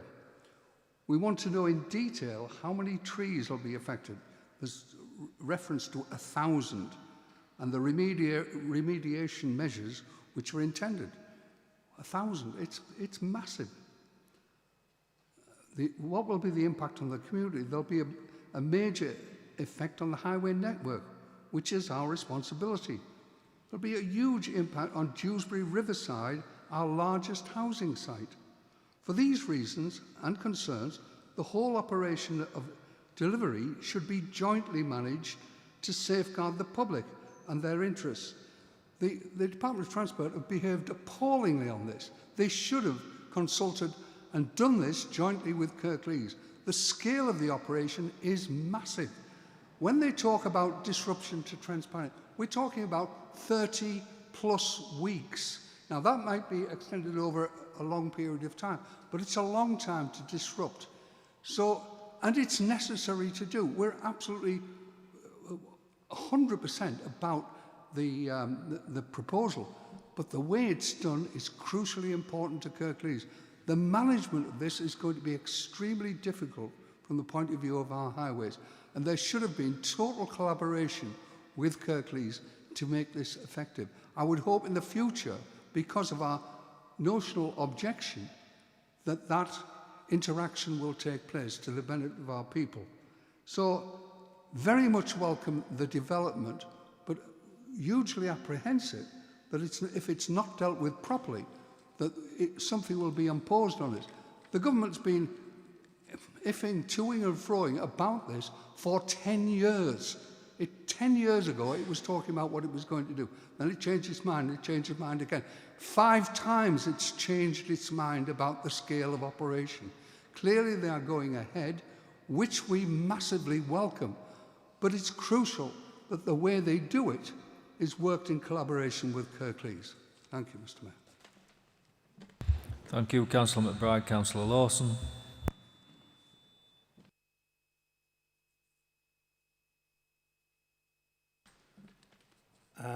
Thank you to David and Tim and the team. Very eloquently put, very clearly put, and I think we can all understand what we're talking about when we look at that in conjunction with the report. The benefits of works along that stretch are the line affected. Nobody's going to argue with that. Of course, we welcome the investment in the area, especially when inward investment might be looking a little bit tricky over the next few years. I do support the Council's response, both as a rounded detailing of the 10 main concerns like highways disruption, heritage sites, council waste, etc. But I also support how it positions us in the process.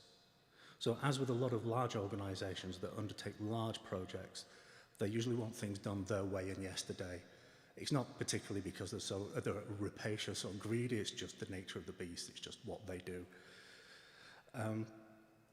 As officers have kindly highlighted for us, a representation does not carry the same benefits as a statutory objection, which I believe would get us all kinds of visits from fancy people down south and maybe even head offices from dotted areas. I would just add, though, that I'd hope that because we've positioned ourselves in this way, we can take those representatives of our communities and our ward members, not just of the location sites, but of the sites in between that are affected by the issues, that we can take those with us through the process. Because sometimes these things have a habit of leaving ward members behind with a lot of sweeping up and no pan and brush. Now, I get that this has the smell of a retrospective deal to it, which when put together with planning always makes me very twitchy, and I'm looking at the planning committee in the room and I get the same vibe. On this case, I think we can make an exception, though, and yes, fully support the proposal. Thank you. Thank you, Councillor Lawson. Councillor Marchington.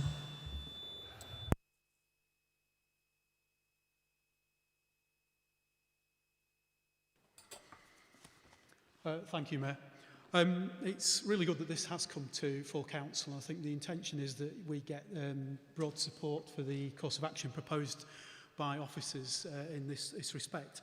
And I rise to provide some of that broad response as well.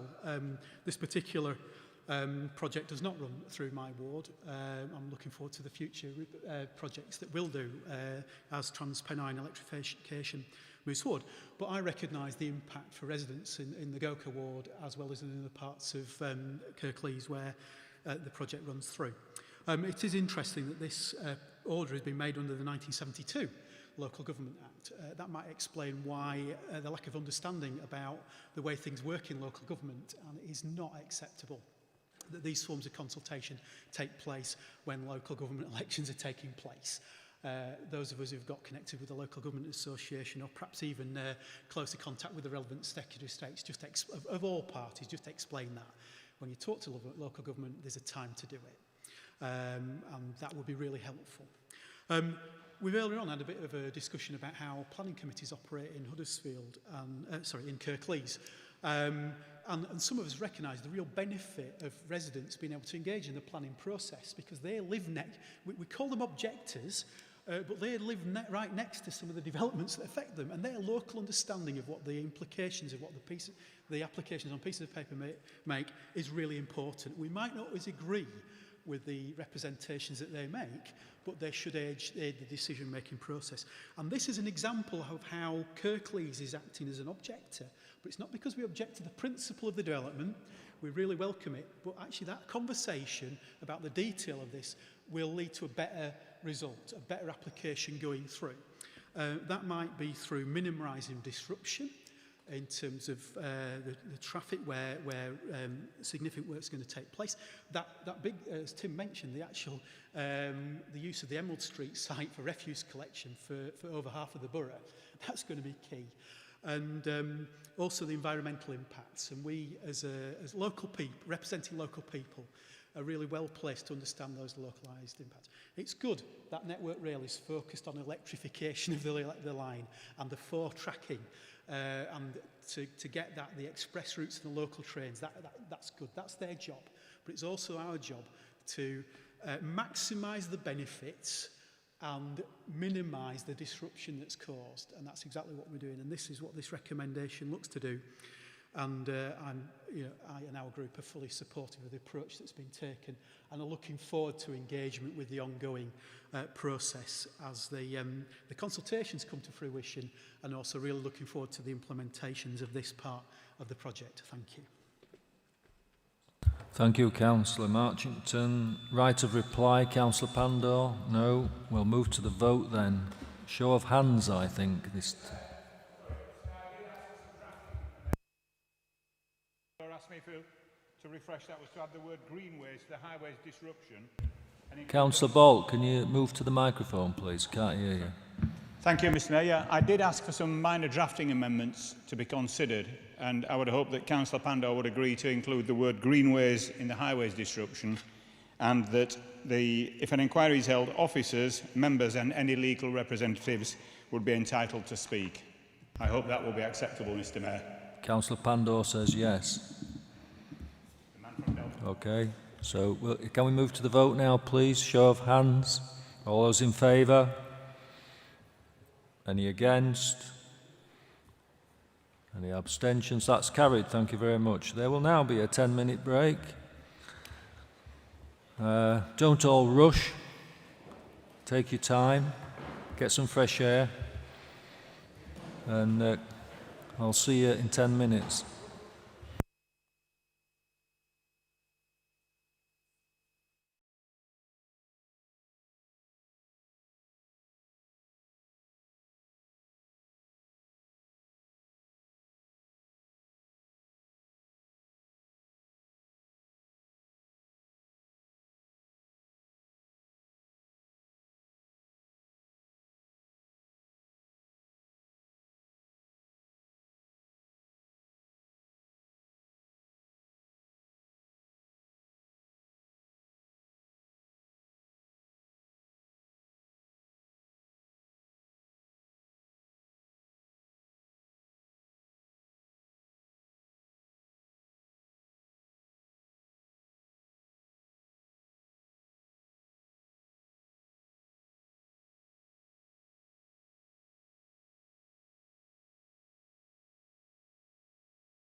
Right, item 11, written questions to the Leader, Cabinet members, chairs of committees and nominated spokespersons. 30 minutes in total for this item. Where are we? So everybody's got a written schedule of submitted questions. That's been circulated. I'll invite members to ask questions in turn, and the appropriate member will respond. One supplementary question to each submitted question is permitted. So, question number 1, question by Councillor Lawson, please.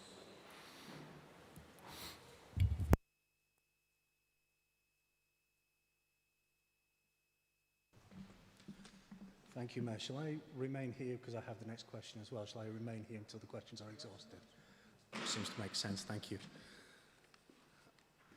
So given the scale of the application at Whitehall Road, Cleckheaton, for a distribution warehouse and the amount of associated documents, will Council be appointing a separate officer to the case officer to guide groups and individuals through the questions and advise on protocols? Thank you. To Councillor McBride. Councillor McBride.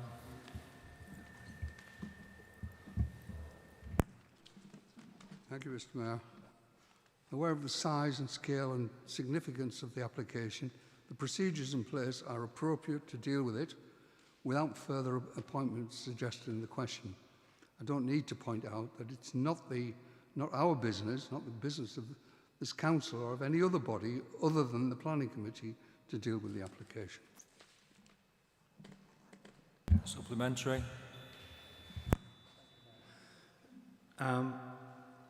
Okay, I would continue to ask, actually, that this is one of the biggest applications that has come to the borough.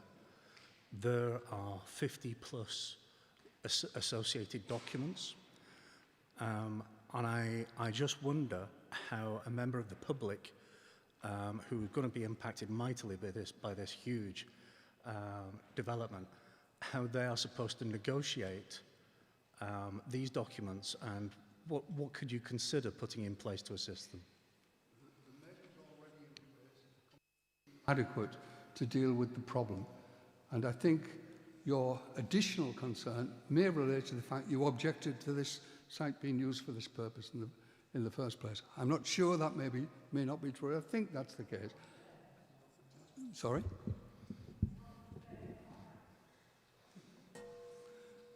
I have no right of reply here, so I'll... Okay. Next question. Yes. Again, question 2, Councillor Lawson. Thank you, Mayor. What is the advice for staff and service users on the use of masks after the 19th of July? And that's to the Leader of the Council. Thank you. Councillor Pandor.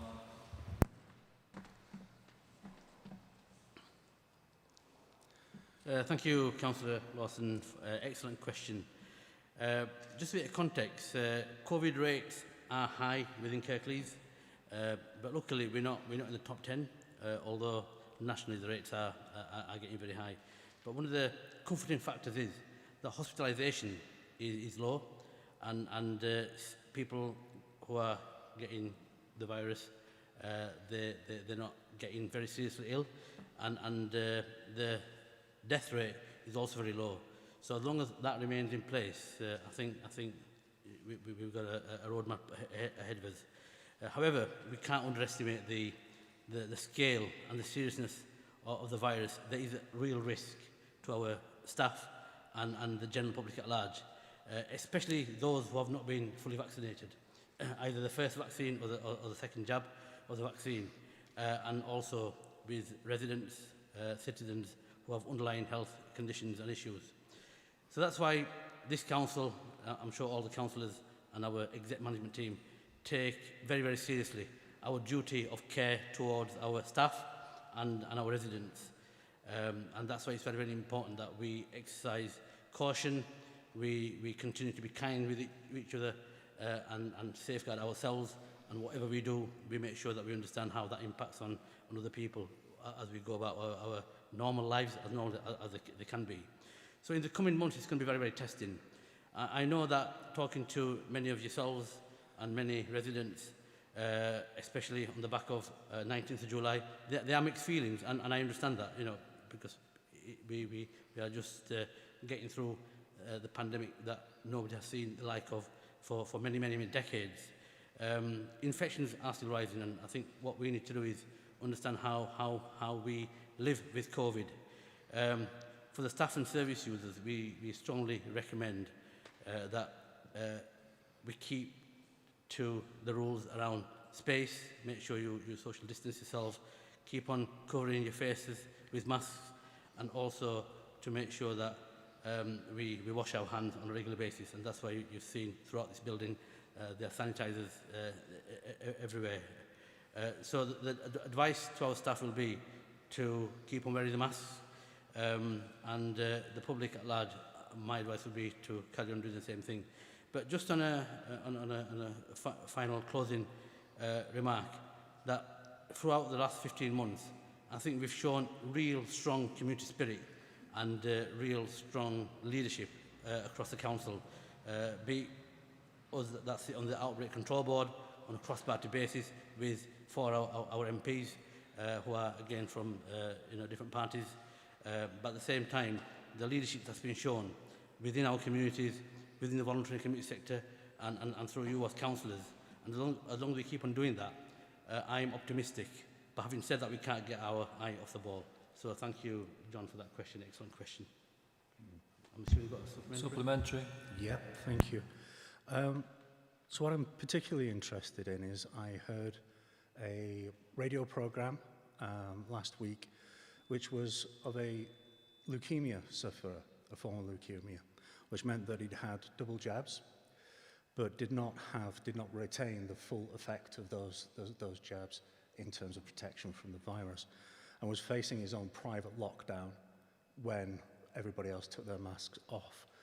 So what I'm particularly interested in is how do we resolve that conflict between those who feel they cannot appear in a public council space or a council office where they need services, and those who will not wear masks. What advice has been given to officers on those terms?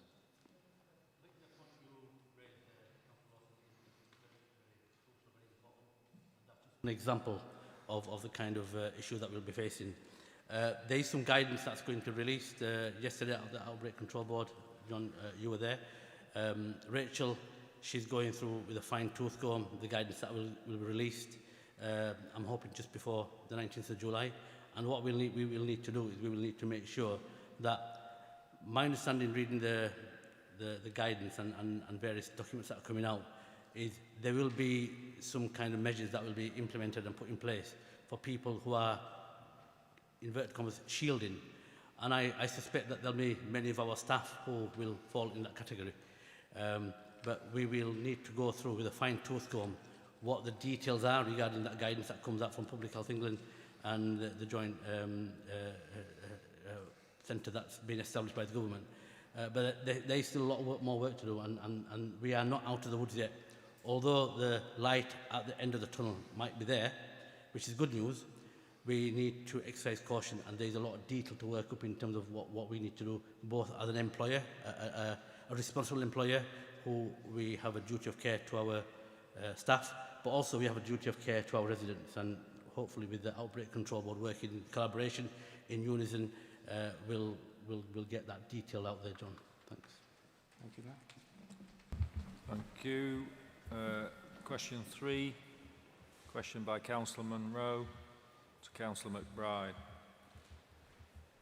And I think it makes sense if the people asking the question come to the mic on my left, and the cabinet come to the one on. Okay. Okay, thank you. As the council moves towards circular economies, how do they envisage areas such as Lepton Fenny Bridge will become sustainable in the future when the area is losing so much of its agricultural land to housing?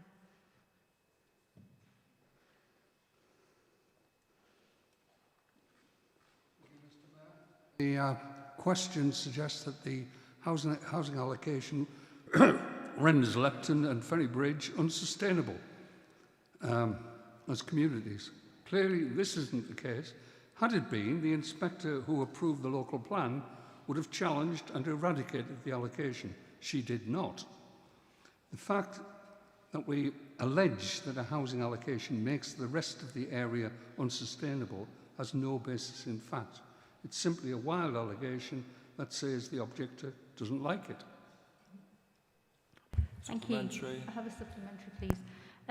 As you know, thank Peter, the council declared a climate emergency after the local plan was adopted, and so perhaps this wasn't a consideration at the time for the planning inspector. So I'd like to know what the council can do about the problem that's going to be exacerbated in the future when it's declared a climate emergency and it's getting everybody to try and reduce their carbon footprint. So if we can actually have local produce from the fields around where we live, then that people can access, then surely that can only be for the benefit of everybody across the area. The declaration that you refer to did not invalidate the local plan. The local plan was sufficient as it was. But in addition, there have been a series of supplementary documents to reinforce what the policies are and update them and make them relevant to contemporary situations, which includes addressing issues of climate change. Thank you. Thank you. Thank you, Councillor McBride. Question 4. Okay. Councillor Munro to the Cabinet Member for Children's Services, Councillor Kendrick. Okay, following vandalism at Tulsa Museum and damage to the World War I Soldier Memorial last week, which follows recent vandalism to a shopfront on Northgate in Almonbury, please can you tell me if more provision can be made for young people in Almonbury? Thank you, Mr. Mayor. Thank you, Councillor Munro. I think you may have amended your question a little bit there. I was going to start off by just checking that you were talking about because in the light of a lot of antisocial incidents in the area, that you were talking about could there be an increase in youth provision of activity in the area. So I'm right in that. It's a good start then to be starting with the right answer to the right question. Thank you. As an aside, I mean, your question does seem to infer that it involves definitely young people from Almonbury. I hope if you've got information on that, you've shared that with the police as such. I think perhaps in answering your question, it's helpful to speak about what is in place, what is currently being developed, and what is being planned. The detached youth work team works across the district, and one of its priority areas is Almonbury. The team works with the police and the Community Safety Partnership to engage with young people and respond to incidents of antisocial behaviour and youth crime. As a ward councillor, you're probably aware of a range of youth provision in the area, but not everyone is. Through community hubs and partners, we've linked with local schools to coordinate and promote existing youth provision in the area, and this is part of the Youth Development Programme, and teams continue working on this with partners and to be supported by the council funding from our Places to Go work. Additional youth provision in the Almonbury area is being currently promoted using additional funding secured through the Violence Reduction Unit. So there's some new things coming along. Collaboration with third sector providers and the Everybody Active team has led to work with local groups to access Yorkshire Sport funding to deliver community days. Provision during school holidays will continue in the area, and activities and places to go are being commissioned for young people aged 4 to 16 years over the summer holiday in Almonbury, and this is through the Schools Out programme. Through the Learning Service and the Everybody Active team, we're working with local schools to support their access to Yorkshire Sports Foundation funding to enable schools to open for community groups to offer extracurricular activities. That's a really interesting and innovative idea. I have to say that as a council, we continue to be open to bids from providers. The service, and I am also aware that some local groups are already being funded for local activities through the Community Grants Programme. There are also longer-term plans for youth provision across Kirklees that are being developed as part of our key priorities. So I suppose in answer to your question, can more youth provision be made for young people in Almonbury? The answer is yes. Thank you very much. That was very comprehensive. Thank you. Supplementary? No. Thank you, Mr. Mayor. No supplementary. I'll just make an offer that if you do want to sit down with officers to go through in detail some of the stuff, I can happily arrange that for you. All right, thank you very much. Thank you. Thank you. Question 5. Question by Councillor Burke to the Cabinet Member for Learning, Aspiration and Communities, Councillor Pattison.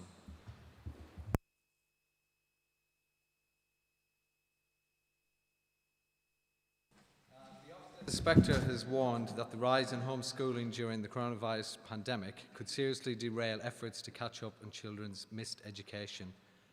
How will the Cabinet Member ensure that disadvantaged children in Kirklees will get the help and support that they need to catch up?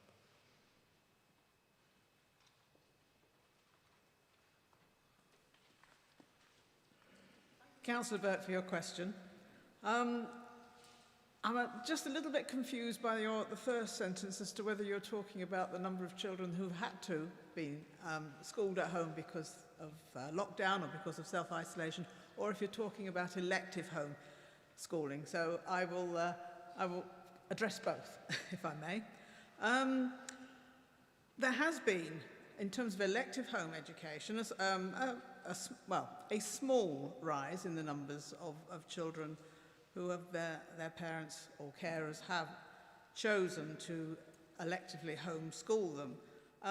Sometimes as a result of the pandemic, either because they don't wish to return them to the school environment, or because they have found that their child particularly benefits from being schooled at home, and that's arisen as a result of their experience of homeschooling.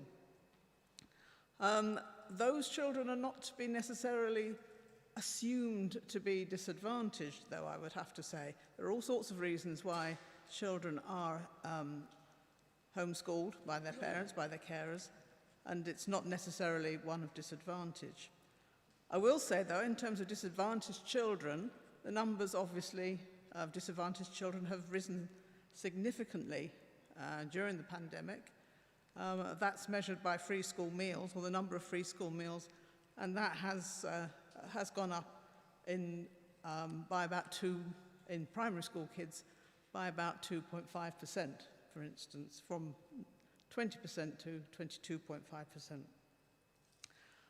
What we're doing about that, well, if you're referring to catch-up money and things like that, then all that catch-up money is actually being passed to schools, and they have the opportunity to use that money as they see fit to help their children to get the help that they need to catch up on the education that they may have missed. But having said that, all the way through the pandemic, the council has been working incredibly closely with all schools, maintained schools, academies, independent schools. We've been working across the sector to make sure that they have all the information and guidance and advice that they need, both in terms of the pandemic itself, but also in terms of education and how best to homeschool. We've also provided one of the highest number of laptops and devices across the country to children, particularly disadvantaged children as well. They've been identified as having the greatest need, either by their schools, by their social workers, or by other members of the community working with them. So we've particularly focused on them in that way. But we do have to say that the LA's commitment to ensuring that all children in Kirklees get the support that they need is our absolute focus. And during the pandemic, we've been working via the Kirklees Futures Commission with a group of top-level multi-agency leaders from across the district to create a long-term strategic plan for education, learning and skills for Kirklees. And the Commission is proposing that a system needs to establish an ambitious long-term vision and determine a way of working and align all partners around a common set of public values that will take us through to 2030. This plan will incorporate in its first year plans for post-pandemic recovery. And that strategy and detailed report with actions to be taken will be widely available for engagement and implementation in the autumn term. Thank you.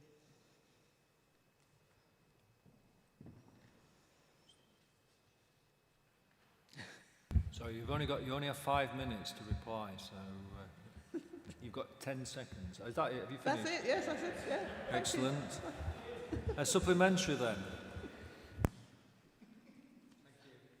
And thank you for the comprehensive response and also including elective home education, which I am aware of and understand the differences between those who choose to home educate and those who find themselves perhaps off-road from a school. I chaired a scrutiny group on elective home education, which I'm sure you've seen and you will have read and understood that. I would be aware of that. I'm concerned about the commitment to children, young people and families. We do a lot around food and free school meals to help and support during the holidays as well. And I want us to think about and influence where possible that education is taking place as well. Pupils should be co-participants in their education. There's been a lot of missed education, which you've mentioned through offline and online lessons during the pandemic and when schools weren't open. I think that has had a big impact and will have a big impact on attainment and achievement for many years to come. We do have and we will have summer schools taking place, and as you said, the funding will go direct to schools. We need to concentrate not only on numeracy and literacy, but all of the other skills that have been lost and missed throughout the pandemic. Thinking about music and the arts and also the social aspect and games and PE and those types of things that have been missed and play a big part in our young people's lives and has a knock-on effect for everybody. I want to know perhaps how you will try and influence schools. Do we have enough funding from this government in order to do the things that we need to do, that we are making a real difference and we're doing everything that we can to ensure that the most vulnerable and the disadvantaged that you've mentioned will get the help and support, not just this summer, but continuing on, because I say that the lost time and hours lost through lessons will have an impact on their lives, on their future, and on their hopes and aspirations for the future.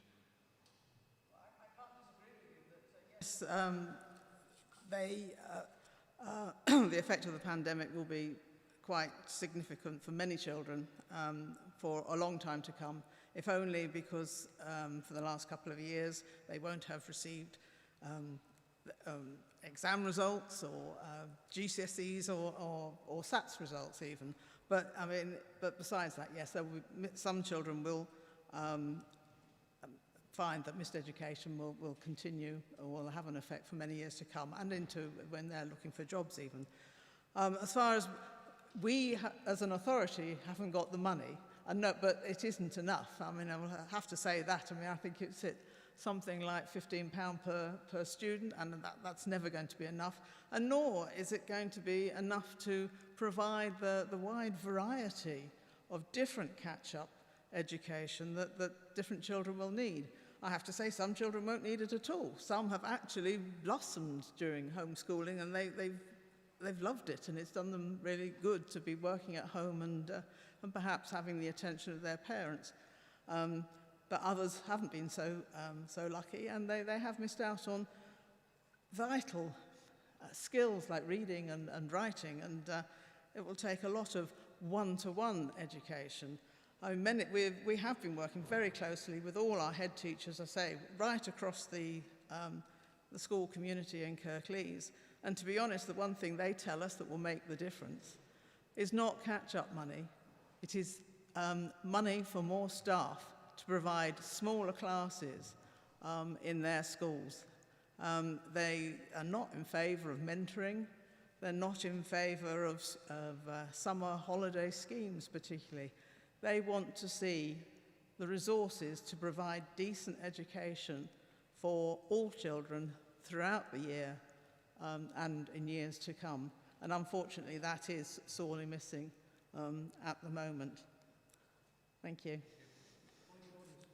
Yeah, thank you. Just about to say, before we move on to the next question, if we move on to it, this item's due to end at 20:07.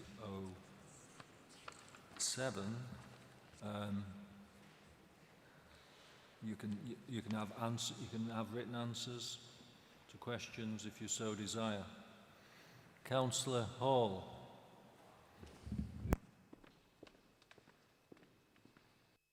Thank you, Mr. Mayor. Can I move that we suspend CPR 12, paragraph 7 and CPR 16, paragraph 2 so that we can conclude the written questions item, please? Is that seconded? All those in favour? Show of hands.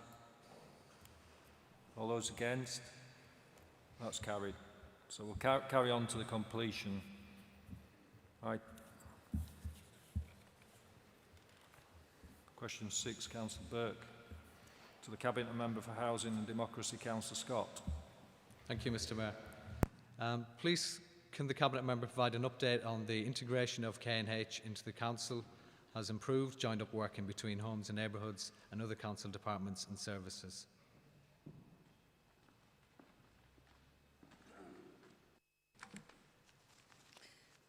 Thank you for the question, Councillor Burke. If you'd have asked me in 12 months' time, I'd have a more substantial answer. We're 3 months into the integration, and whilst I think there might be some underlying problems that you wanted to raise perhaps after this to talk about it, but I can say that it has gone well. K&H's former corporate centre has merged into the council, and the rest of K&H has actually gone into growth and regeneration, and that's David Shepherd's area. The feedback that I've had today is there's ward-based action plans where tenants are feeding in and providing insight and learning to other council services. We've got the employment skills, the organisational development and the human resource that are working on a kickstart project, maximising opportunities for young people, and that's generated 4 posts within housing and neighbourhoods. And there's also, I mustn't forget, the pre-apprenticeship programme. That's been very successful. There's more work experience for young vulnerable people, including care leavers. So, and the other part is the health screening. They're working collaboratively together. The departments working with public health out on the council estates in the north area for the take-up of immunisations and things like that. And also there's the COVID response on the surge. That's been absolutely fantastic. The staff working together in sourcing vehicles and also supplying food banks with vehicles in order for them to remain in place. So 12 to 18 months time, I think a nice report should come back with all the items on it to tell you if it's working or if it isn't. And I'm sure you'll tell me, Councillor Burke. Supplementary. Thank you. Thank you, Councillor Scott, for the comprehensive answer and also what seems to be a lot of encouraging work that's taking place.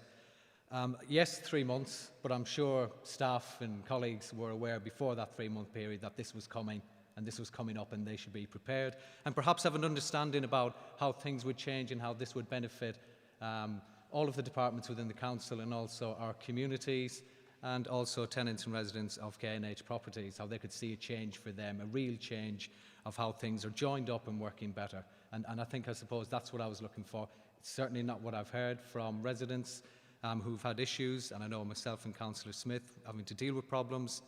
I've come across people who still have the mentality that it's K&H, it's nothing to do with us.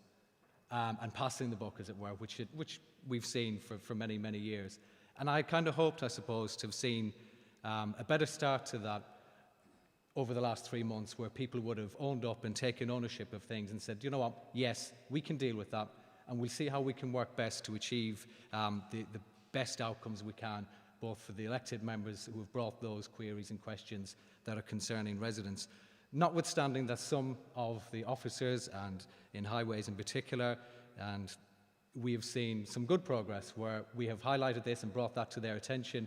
They have taken proactive action and got things action quite quickly. But it just still surprises me that after 3 months, that perhaps there would have been a 12-month period before that have been made aware of what would be expected. Councillor Burke, is there a supplementary question Yes, coming? there is, sorry. Would you agree with me, Councillor Scott, that perhaps there should be some more information provided so that we can work better together and see some more positive outcomes for our residents? I agree with you, Councillor Burke. And I think in order for a service to be successful, it requires all your input and residents' input. We want to be the greatest service.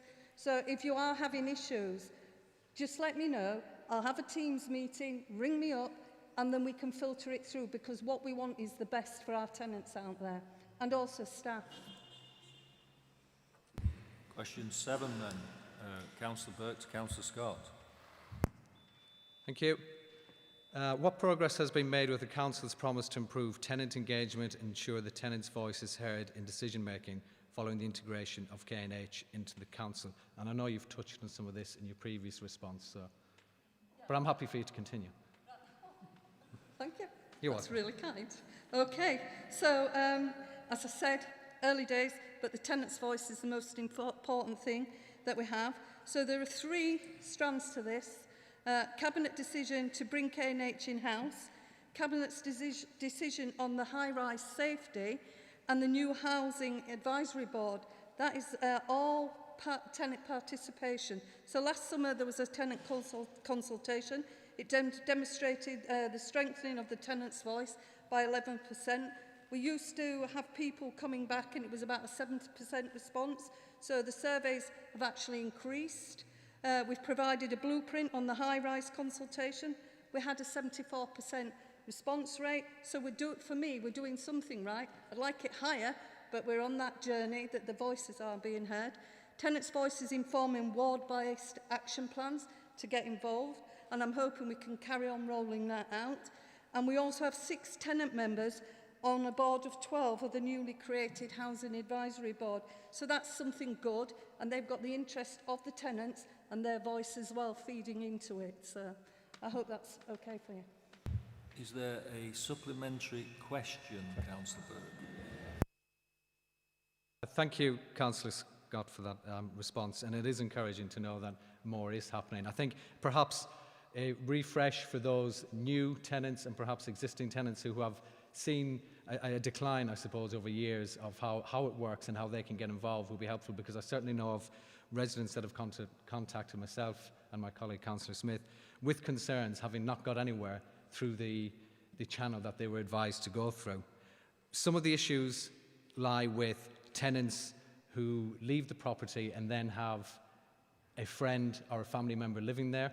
That seems to be a concern that's growing, so I'm hoping that you would be able to assist with dealing with some of the issues that have been brought to our attention, which they couldn't have done without coming to us, because a lot of information seems to be coming to us and not through the channels that have been directed. And I think that is one of the important ones, is some of the properties being occupied by tenants who live elsewhere and give that property to a family member, and how that's going to be resolved and what investigation work can be done to remove them and get somebody in there who needs it, because we are short on properties. So would you be able to help and assist with those matters? I don't have to tell members out there, we've got over 15,000 applications for housing at the moment, and people subletting, it's not acceptable, and we do want that targeted. I do believe there is officers that work in that area. However, if you want to have a private chat, because I can't talk about individual ones, I'm happy to take that up for you. I also want to mention about feeding in and people being made aware. Your ward-based plans and your tenant voice, place-based working is where it's happening. They can feed things back there and also get involved. So I want to see that highlighted more. So I think you're absolutely right. We need to do it ward by ward and ensure that our tenants are getting their voices heard and feel safe. Thank you very much. Thank you, Councillor Burke. I think, Councillor Scott, you can stay there a bit. Question 8, Councillor Anthony Smith to Councillor Scott.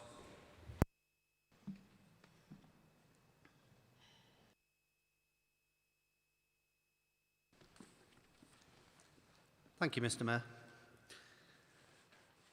Could the Cabinet Member please provide details of any additional costs incurred or savings made to date and any future costs or savings anticipated as a result of the integration of K&H into the Council?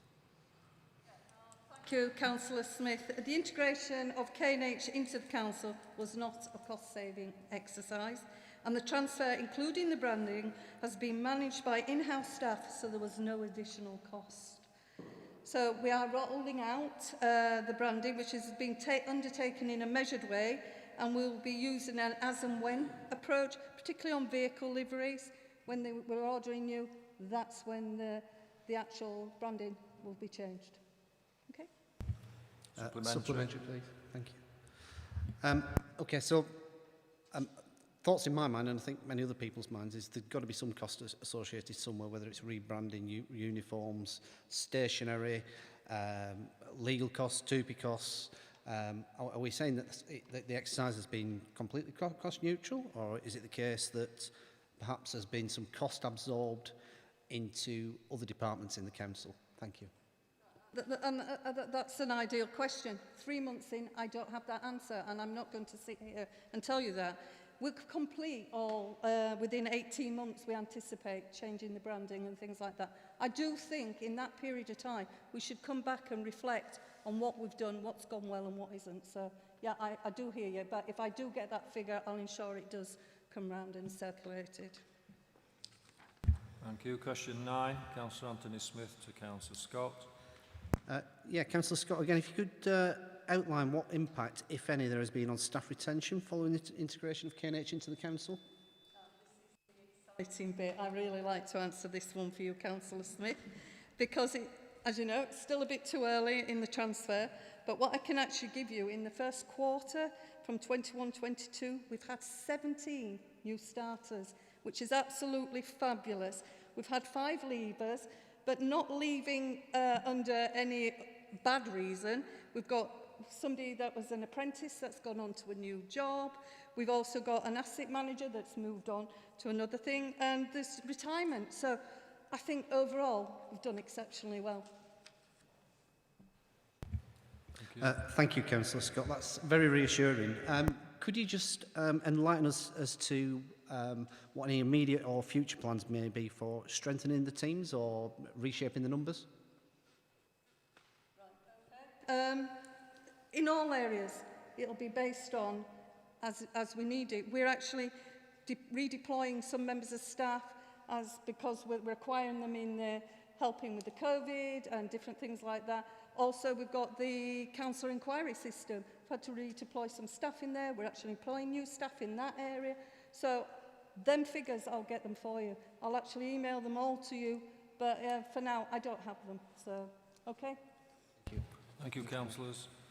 Question 10, Councillor John Taylor to the Cabinet Member for Environment. I understand Councillor Simpson will respond to this.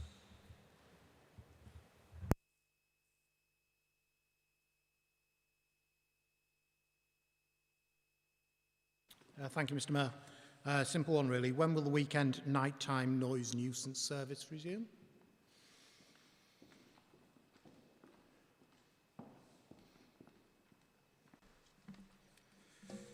Thank you much, John, for your question. And can I say what a pleasure it is to be taking a question from you here, however much I do miss debating commas and apostrophes with you at Corporate Governance and Audit Committee.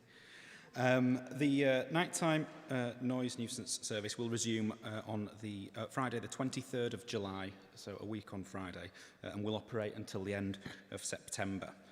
They'll operate on Friday and Saturday nights starting at 9 p.m. and finish at 3 a.m. the following morning.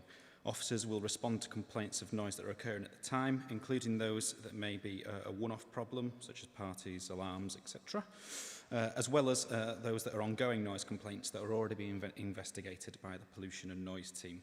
Comms are going to be put out shortly to promote the service being operational again, to give residents the details of the contact number and operating times as they need them. Supplementary. Just to thank Councillor Simpson for the answer.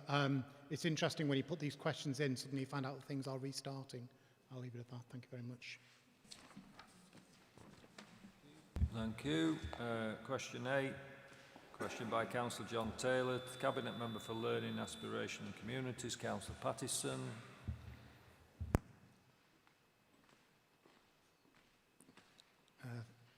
Thank you, Mr. Mayor. How important is it that our children reach the agreed swimming standards of safety whilst at their first schools? Well, I could give you a one-word answer and say very, but I will say a little bit more than that. I mean, I think we'd all agree that physical activity is exceptionally important to support children and young people's health and well-being. And additionally, swimming and water safety is included in the national curriculum for PE in England. And the purpose of that area of the curriculum is to develop competence to excel in a broad range of physical activities, ensure that children are physically active for sustained periods of time, engage in competitive sports and lead healthy and active lives. And the importance of swimming and water safety is recognised, and the aim is to ensure that all pupils meet a minimum standard of swimming and water safety, capability and confidence by the time they leave Key Stage 2.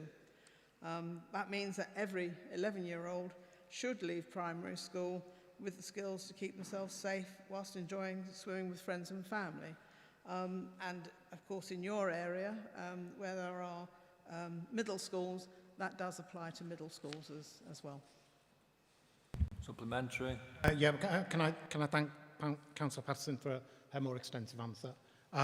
This is another written question where by the time we get to the written question, the problem I had has already surprisingly been resolved. So we did have some problems with some children who weren't getting the follow-up where they hadn't reached a standard in time, but surprisingly now that's been made available to them, so thank you. So that's a supplementary. Thank you, Councillor Pattison. Question 12. Councillor Taylor will be staying where he is. Councillor John Taylor to the Cabinet Member for Culture and Greener Kirklees, Councillor Simpson. Thank you, Mr. Mayor. Prior to the pandemic, a public consultation exercise was undertaken about the provision of a new museum in central Huddersfield. Isn't it about time some feedback was provided? Thank you, John. Thank you, Mr. Mayor. So I'm not sure if there's been a little bit of confusion here, John. But, so we received some National Lottery Heritage funding from the Bringing Out of the Best programme, which included community engagement relating to heritage. So as part of that, an online survey was launched, Imagining a New Museum and Gallery of Huddersfield, which ran between October and December 2020. I assume that is the engagement you're referring to, as I'm not aware of any other engagements we've had on the museum in Huddersfield. But I can feed back on that. So we had 728 people completing the survey. As well as the survey, we had focus group engagement. We targeted people who were underrepresented in our collections, and audiences also took part in the latter half of 2020. Due to COVID-19, the Bringing Out the Best programme was extended, allowing a second phase of targeted heritage engagement to take place in North Kirklees between January and April 2021. The two engagement programmes were complementary and will result in the production of a final report which will be published on the Council's Involved database once final analysis has been completed. The feedback from the public has been rich and informative and will be vital in ensuring that plans for a heritage are co-produced with our local communities. One of the key findings of the engagement was that people are very keen to be involved in the development of heritage across Kirklees right from the beginning and to share their stories with us. 87% of the respondents were very interested in visiting a new museum and art gallery in the centre of Huddersfield in the future, and all of the one-to-one interviewees and the vast majority of focus group participants were eager for the new museum and art gallery as well. So I just want to take this opportunity to thank everyone who took part in the engagement. We're really grateful that they've shared their ideas, enthusiasm and commitment with us. Supplementary. Yeah, thank you, Mr. Mayor. When will we actually get to see some of that information then? Because we feel like we've been waiting a long time. and it would be good to understand what actually is being proposed for this new museum in Huddersfield, because the public consultation and the suggestions and ideas were ones that didn't find favour with people that I spoke to at the time. So I'd be interested to know what the actual, detailed responses were. So can that data be made available, please? Yes, thanks, John. So a fan report specifically relating to those is going to be produced. I can't give you a date right now, but I will get back in touch with you after this meeting and try to give you an indication of when that will be more specifically. All of the engagement is going to help inform the draft heritage strategy which we're producing, but obviously, as I say, we'll report back with the report separate to that as well, so you've got some feedback from the engagement. And of course, it's all feeding into the plans for the cultural heart and the blueprint, but as I say, we do want to produce that report and give that feedback beforehand. So I'll try and get some more details for you in the meantime. Thank you, councillors. Question 13, question by Councillor Bellamy to the Cabinet Member for Corporate Services, Councillor Paul Davis.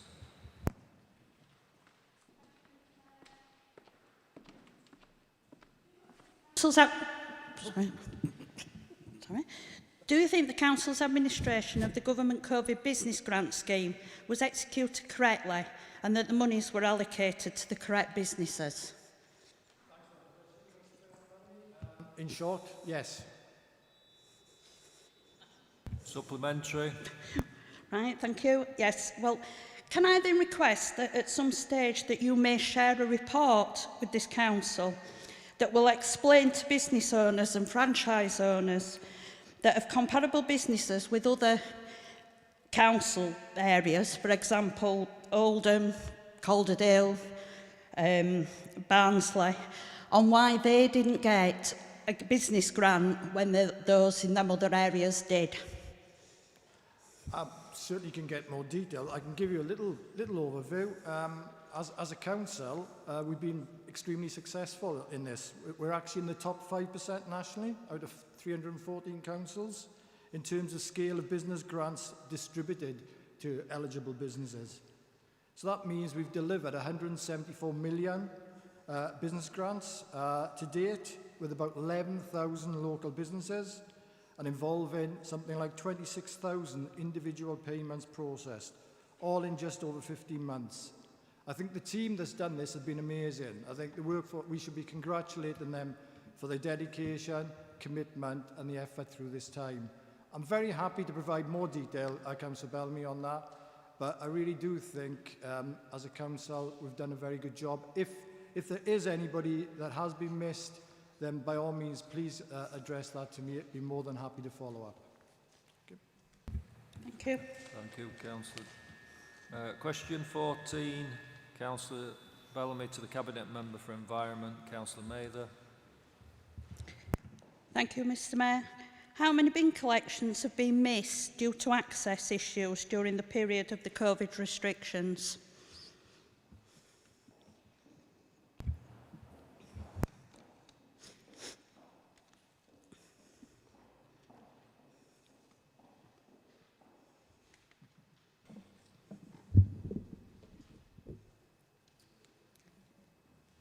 Thank you, Councillor Bellamy. I just wanted to start by saying, despite the pandemic, all our bin collection services have operated to their full capacity. In terms of our reporting, does allow us to view missed bins caused by access issues in annual cycles. So within the 2020-2021 period, covering the majority of the COVID restrictions, no access was logged by our crews on 15,607 missed collections across all collection services, which equates to 0.17% of total collections. No access includes both no access due to parked cars, which obviously increased because people were working from home, and road access works and exceptions are reported on a per site basis so that the number of roads reported may not be the number of properties missed, as there will be a number of properties on each road. So 0.17, but there was no access was logged during the pandemic. Supplementary question. Thank you. But I was just wondering then if perhaps when people log that their bins have been missed, firstly, it would be nice if somebody from Waste Services could actually get back to them and explain why it's been missed. But just on another issue, it seems to be every other week, certainly in the Colne Valley ward. The bins are emptied week 1, and then for some reason the bins aren't emptied week 2, and we're being told it's an access issue.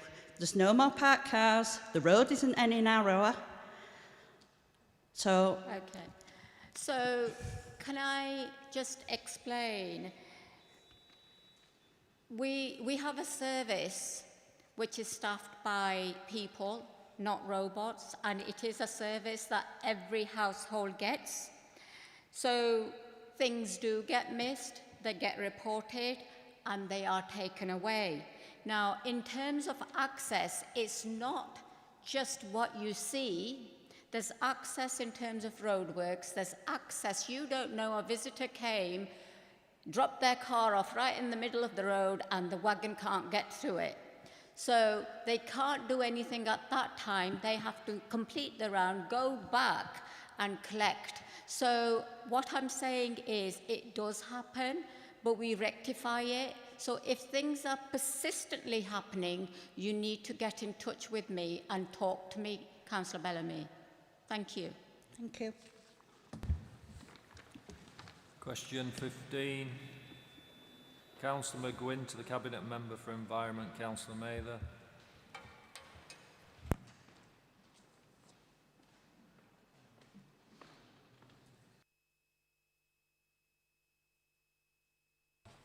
Aye. A Freedom of Information request about the cost of the barrier on Castle Hill was not answered in the correct time span. Eventually, information was given on where to find the answer. Why did the council hide what was a good news story? Thank you, Councillor McGuinn. I believe you answer your own question. The council hasn't hidden any information regarding the cost of the gate, and we agree that it is a good news story. The impact of the time-restricted vehicle access has been positive in the amount of antisocial behaviour, and litter has dropped dramatically. Do you have a supplementary? Because I've actually Well, it's my job to ask that, Councillor Mather. You got a supplementary? Yeah. Talking of how much things cost, the closure of Allenbury Community School costs keep mounting. Can you please find out for me? Number 1, the cost of the PFI on the grounds and buildings of the Fernside site. And 2, the cost associated with providing alternative education on top of the 5.2 million which will be spent on the expansion of King James and configuring the new junior school on Fernside. I'll give as one of the examples of expenditure. Stop you. I don't think that's my area. I'm talking about finding out information. But I can't give you information. You'll have to ask for it. Excuse me. You don't talk to one another across the floor. Councillor McGuinn. Asking the right questions. Is this a supplementary question to the first question you asked? It's got to be related. To how information is being not let out at the right time by the council when questions are asked. It's not my area. Sorry, Mr. McLean. Okay. Councillor Mather, don't talk across the floor. Sorry, please. I think. Find out for me. Can you pass on the information to whoever's right? Okay, thank you. Thank you, councillors.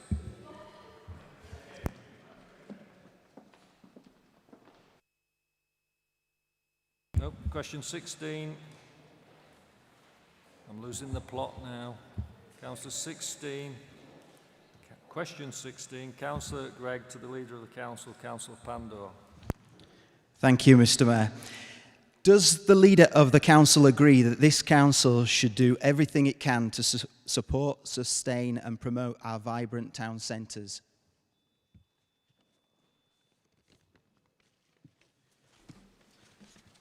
Thank you, Councillor Gregg, for that excellent question. And yes, we do. We do think that we've got a role to play. Towns and village centres are very important parts of the future of Kirklees. They're important for the recovery of this council post-pandemic. It needs to support our retail sector and our leisure sector because that is an area that's changing quite rapidly and expectations are changing. That's why you may know that we're putting a lot of resource into this area of regeneration. And example is Huddersfield, Dewsbury, master plans and blueprints, £200 million for Huddersfield, 60 million for Dewsbury. Also in March we approved a report at Cabinet for our 4 other centres, Batley, Cleckheaton, Hippenwyke and Holmfirth, totaling £6 million. And already there has been additional monies that has been generated through the Combined Authority for Batley. And this is a start, because what we hope to do is through the Towns Fund, hopefully lever in more money, more investment, and we do take all our town centres seriously, because the next step is to actually make sure that we actually connect with every single town centre. The identity of place and the inclusivity of place also relates to where you live. It's not just about who you are. So there is a lot of plans that we have in place, but hopefully that will give you some insight into what we're doing. I'm assuming that you will have a supplementary. Thank you. Is there a supplementary question? Yes, thank you, Mr. Mayor, and thank you to the Leader of the Council for his reply. I think we all hope that the Huddersfield Blueprint is a resounding success, and we keep our fingers crossed on that one.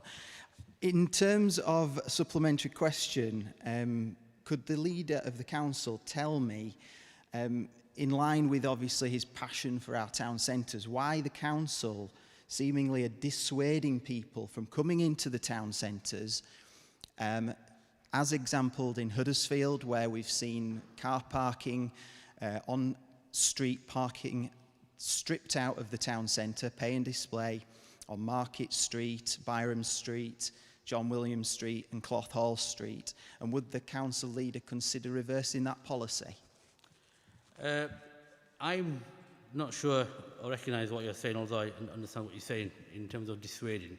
But this council, whatever it does, the whole focus is to actually make sure that our town centres, not just Huddersfield, but all other centres as well, do actually get people in, to make sure that we actually attract people to come in, not just to shop, but also to have leisure time and enjoy the town centre with their friends and families and work.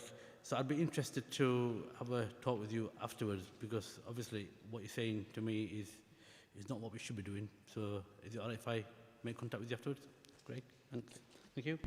Thank you. Question 17. Councillor Gregg to the Leader of the Council. Thank you, Mr. Mayor. Please could the Leader of the Council give an indication of when the new Queensgate multi-storey car park will be built? Thank you, Councillor Gregg, once again. As you know, the old car park has been completely demolished, and we are developing a business case for the whole of the Huddersfield master plan. And there are various elements, various things that we need to do in terms of making sure that the totality of the whole programme delivers. We've already approved at Cabinet an accelerated programme by bringing in expertise to actually help us deliver that.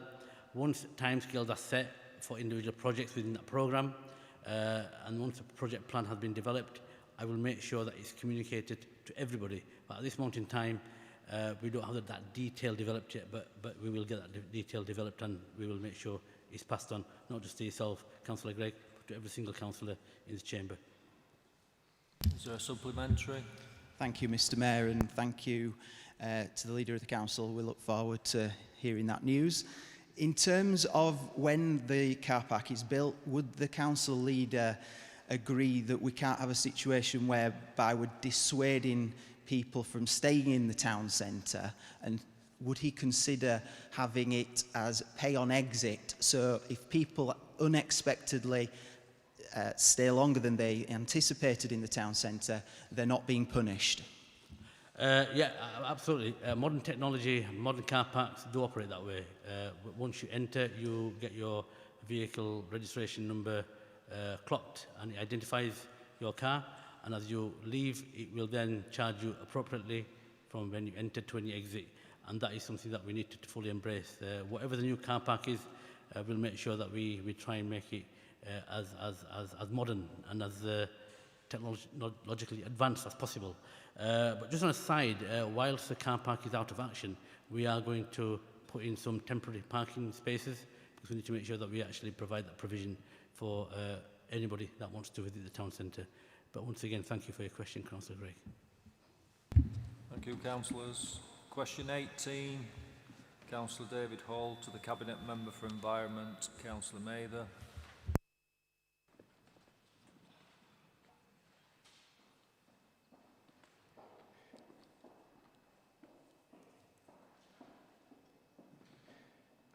Thank you, Mr Mayor. The question is, when will Batley and Spen get its fair share of the Council's road funding? First of all, can I say I'm flabbergasted by you asking this question. As a ward councillor and a leader of the opposition, surely you wouldn't have all this information. As far as I'm concerned, it is your Tory government which has imposed funding cuts year on year, equating to a backlog of repairs currently standing at 152 million for unclassified roads alone. Our current capital plan has increased to 23 million. All road condition improvement programmes are developed using a road condition data, value for money, hierarchy-led approach, funded by a government grant which requires council to follow effective asset management, which you know very well. In relation to the government cuts, it is this administration that invested 15 million of our into our unclassified roads programme, which I was responsible for and was allocated on an equal share across the 23 wards, which is more than one can expect by Tory-led administrations. We used place-based principles to allocate funding with reference to the conditions and road network length. An example of a successful engagement exercise was had with councillors at the heart of the discussions to develop and prioritise a programme of unclassified road repairs which are being delivered this year, next year and 22-23. Each of the 23 wards were allocated over £500,000. Majority got 3, if not 5 sites. And overall, we will have 134 schemes or 120 unclassified roads. This combined approach applied to the road network in Batley and Spen constituency and results in this year, Councillor Hall, a total spend of £2,894,314 capital spend on highway maintenance. This figure equates to 19% of the total capital highway maintenance budget for Batley and Spen. Network length of 6 wards that form Batley and Spen equates to 21% of total network. Therefore, scheme value is in proportion to the total length on the highway network within Batley and Spen. At this point in time, Cabinet approved 54 schemes to be delivered in 2021-22 and 22-23 in Batley and Spen constituency area. I can go through the major roadworks programmes in your constituency, but I think I don't want to put the rest of the audience to sleep. But we can talk about this. You can talk about it to me anytime. Thank you. Supplementary. Sorry, Mr. Mayor, I've forgotten the question now. The question was to do with Batley and Spen getting its fair share of the council. I only ask because it was mentioned in this Labour leaflet that I got in a recent election. And it says in there that it's from the Batley and Spen Labour Party. And it says, we will ensure that Batley and Spen gets its fair share of the council's road funding. The council's road funding, your road funding, no mention of the government's in there. The insinuation, of course, is that it doesn't get its fair share of the council's road funding. Some might see that as being perhaps an attempt to gain votes from people who agree that it doesn't get its fair share from Huddersfield. So you're saying it gets its fair share. The Batley and Spen Labour Party says it doesn't get its fair share. Can you tell me who's right? I can say we're both right, aren't we? The council has invested in its road programme, capital programme. It's invested in Batley and Spen. However, the government, which we rely on in relation to get the backlog sorted, is cutting the funding year on year. So we're having to go into our own coffers to make up the shortfall. So, Councillor Hall, both sides are right, aren't they? The constituency leaflet and what I've just told you. Thank you, Councillor Mather. We'll go on to question 19. Councillor Hall to Councillor Mather. Thank you, Mr. Mayor. When can we expect a blitz on potholes? Councillor Hall, all you have to do is talk to me. Can I ask you, how many have you reported Councillor Mather, it's not your job to ask him questions. I mean, He's asking it's a you rhetorical one. Well, Councillor Mather, it's your job to answer the question. I will, of course, Mayor, I will. So, Councillor Hall, pothole repairs are happening as we speak. Whilst we cannot preempt the budget process for next year, this Labour administration has invested more in our roads than any other year in our recent history. Despite further government cuts, we will continue to prioritise our highways. As maintenance and improvements to our highway network is vital for our development of Kirklees, to make it a place where people want to live, work and play. Over the last 12 months, the Council has repaired over 40,000 potholes. Latest investment in potholes by this administration was 3.2 million on repairing hotspots on unclassified roads. I'm going to leave it there just in case you have a longer supplemental. Councillor Hall, have you got a supplementary by chance? Yes, indeed, Mr. Mayor. Well, I only ask because it's mentioned in this pamphlet that I received from the Batley and Spen Labour Party in a recent election, which says that they are going to have a blitz on potholes. You don't seem to know about this blitz on potholes that's described in the Batley and Spen Labour Party leaflet. I presume that the leader of the council signed off the authorship of this pamphlet. I would certainly want to if it was from my party. So perhaps would you like to have a word with him and see which of you is actually speaking on behalf of the administration?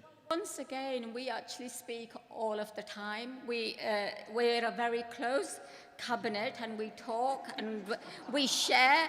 And one of the things we have been doing hotspots We have actually repaired a great deal, and we have had, so for example, the condition of our highway network did suffer during a prolonged winter, and we've had, therefore, additional repair teams working out on the network, increasing the number of repairs we are able to undertake each day. And whilst I'm talking, I'd like to encourage any users of our highway network to report any potholes that have developed on highway services by using the reporting facility on the Kirklees website. Link below for information, www.kirklees.gov.uk, report potholes start. So, Councillor Hall, I expect you to be able to use this as well to report the potholes you see in your ward, or Batley and Spen. Thank you, Councillor Mather. Before we go on to question 20, I just want to remind you that we have suspended in order to finish this item, so we will go beyond 9 p.m. to finish this item. So you might want to think about that with some of your questions and answers. Unless you want to be here all night, I'm quite happy to be here all night. So we'll go on to question 20. Councillor Hall to Councillor Mather.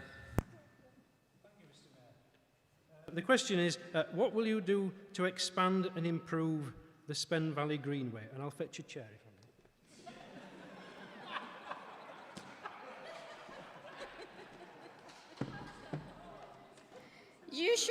You should know all this.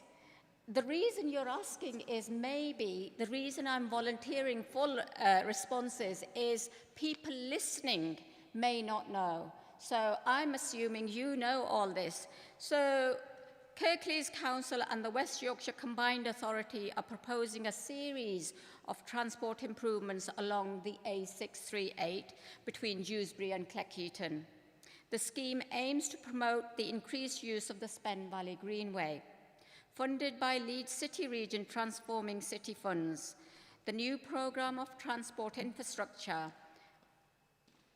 There's an extensive list of possible interventions that have been compiled, outlining the benefit of the existing and future users of Spen Valley Greenway, and include widening of the existing surface path, introduction of new lighting along the corridor to provide all-year use, improvements to access points and ramps, provision of a number of improved connecting routes between the Spen Valley Greenway, the A638 and the Spen Ringway beyond, and even the idea of promoting and providing artwork along the route. So, sounding beautiful, isn't it? A consultation and an outline business case is to be submitted at the end of this year, and I would urge residents and councillors to get involved in the consultation and help shape the future investment for this well-used and well-loved public amenity. Thank you. Supplementary. Thank you, Mr. Mayor. I only ask.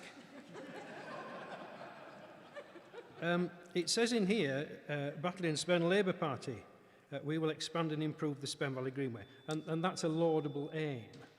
But in other places, we hear talks of mass transit and all this kind of thing going on up and down the valley. So would you commit to retaining the Spen Valley Greenway purely for the use of non-vehicles, except cyclists, of course? Well, that's what we're talking about. Greenways don't have cars on it, cycles, scooters, pedestrians, active travel we're talking about, Councillor Hall, yes. And did you know that I'm not the author of this leaflet that you seem to be waving around? Thank you, Councillor Mather. Right, question 21. Councillor Hall to Councillor Mather. Thank you, I didn't ask. The question is, how will you make it easier for people to get speed cameras and traffic calming? So speed cameras are used for keeping people safe at locations across the district with the purpose of preventing death and serious injuries on the roads by reducing the level and severity of speed and red light offences and to improve driving standards through education and enforcement. Councillor Hall, the location of speed camera sites is determined in accordance with national guidance using traffic flow and collision data to determine road safety risks. Safety cameras are deployed to locations which meet the high-risk criteria contained in this national guidance. I can go on, but I'm mindful, Mayor, of the timing.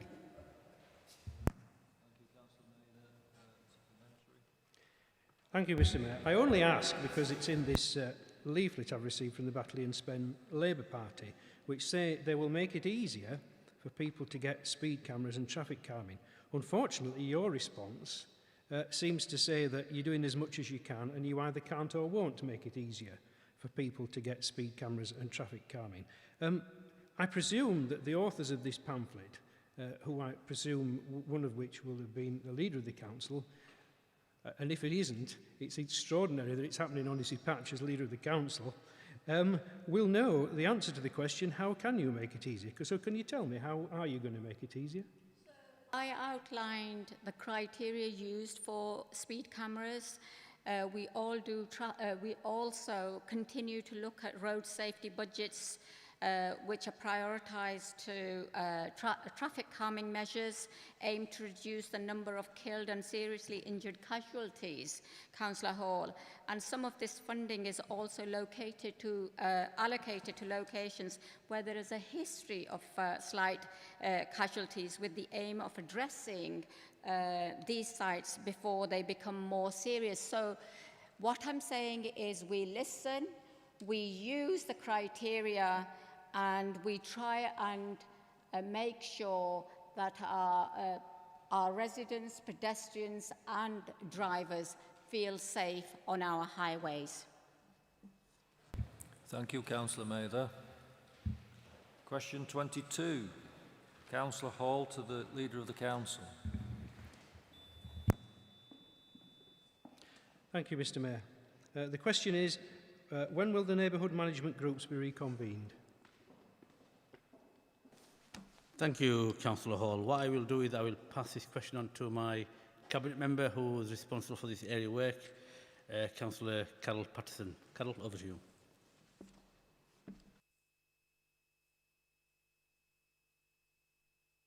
Thank you, Leader, and thank you, Councillor Hall. I miss those neighbourhood management committees, don't you?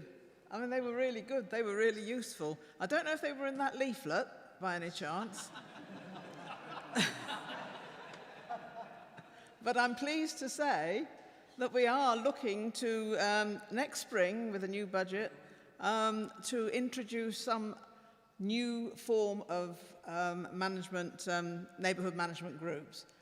As you know, they were not one size fitted all, when previously different wards had different experiences of those neighbourhood management groups. Some were really good. I certainly did have a good experience. Others weren't so good. But the community services and democratic services are working together to get the best of those neighbourhood management groups back. Thank you. Supplementary. Thank you, Mr Mayor.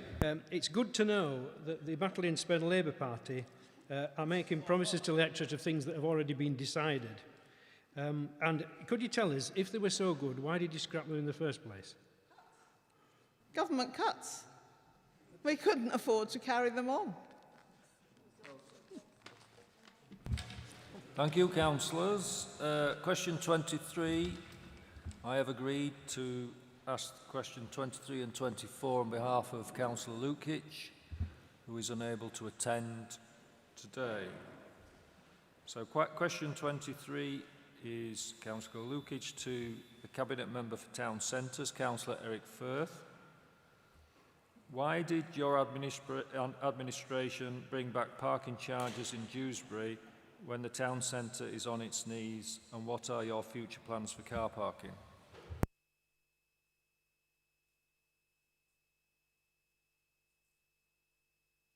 I recognise the question, Mr Mayor. For a start, Dewsbury is not on its knees. But I'll give you a question. It's a resurgent town, thanks to government funding and thanks to the many millions this authority is ploughing in.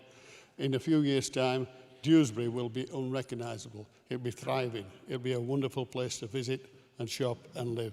But I will answer the question as put. We, as an authority, implemented free parking charges, I believe, on the 15th of June of last year. And it was due to finish in August. But after speaking to the administration, to our colleagues in the Cabinet, they extended that to the new year, thanks to the pressure from Dewsbury Forward and Dewsbury Chamber of Trade. In the new year, this was extended for a couple of weeks to get people used to the idea of paying again. And like most other authorities, in fact, other authorities brought back charges before we did. But I'll just give you an example of how or why we had to bring charges back. In Dewsbury, and I suppose like many other towns, I'm going to give you a short answer, Mr Mayor, but you've got me up now. Because there were no parking charges, there were no churn. So people that worked in the town didn't move. They took up all the car parking spaces, and when people went into the town, there was nowhere to park. So as far as parking charges, this administration will continue. There's no plans to put charges up. It'll continue as is. Did I leave you a supplementary, Mr Mayor? You'll be pleased that there is no supplementary. But Not as pleased as you. But there is another question. Question 24. Right. From Councillor Lukic to Councillor Eric Firth. Following the national football team's success at reaching the final at Euro 2020, will you ensure that the proposed event space in the Dewsbury Market redevelopment will offer a large screen and catering facilities for the town to enjoy occasions of local and national importance? I look forward to it. If I'm still on the administration or we're still the administration, I'm sure we can do that. But I will personally guarantee we have a big screen in there when Dewsbury gets to the Challenge Cup final. Thank you, Mr Mayor. Of course. Thank you, Councillor Firth.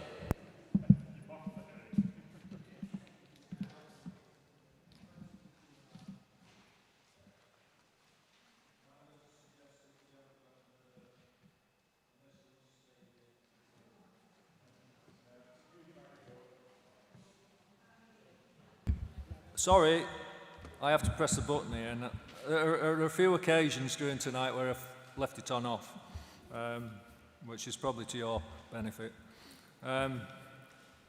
It was 2059 when I said that the first time, and it's probably a little over 2059 now. So I'm suggesting, it's 21, it's 9 p.m. So I'm suggesting we don't go any further, we close the meeting now. But what I wanted to say was, thank you for a light-hearted and well-behaved meeting in good spirit, and look forward to similar for the rest of the year, including the budget meeting in February.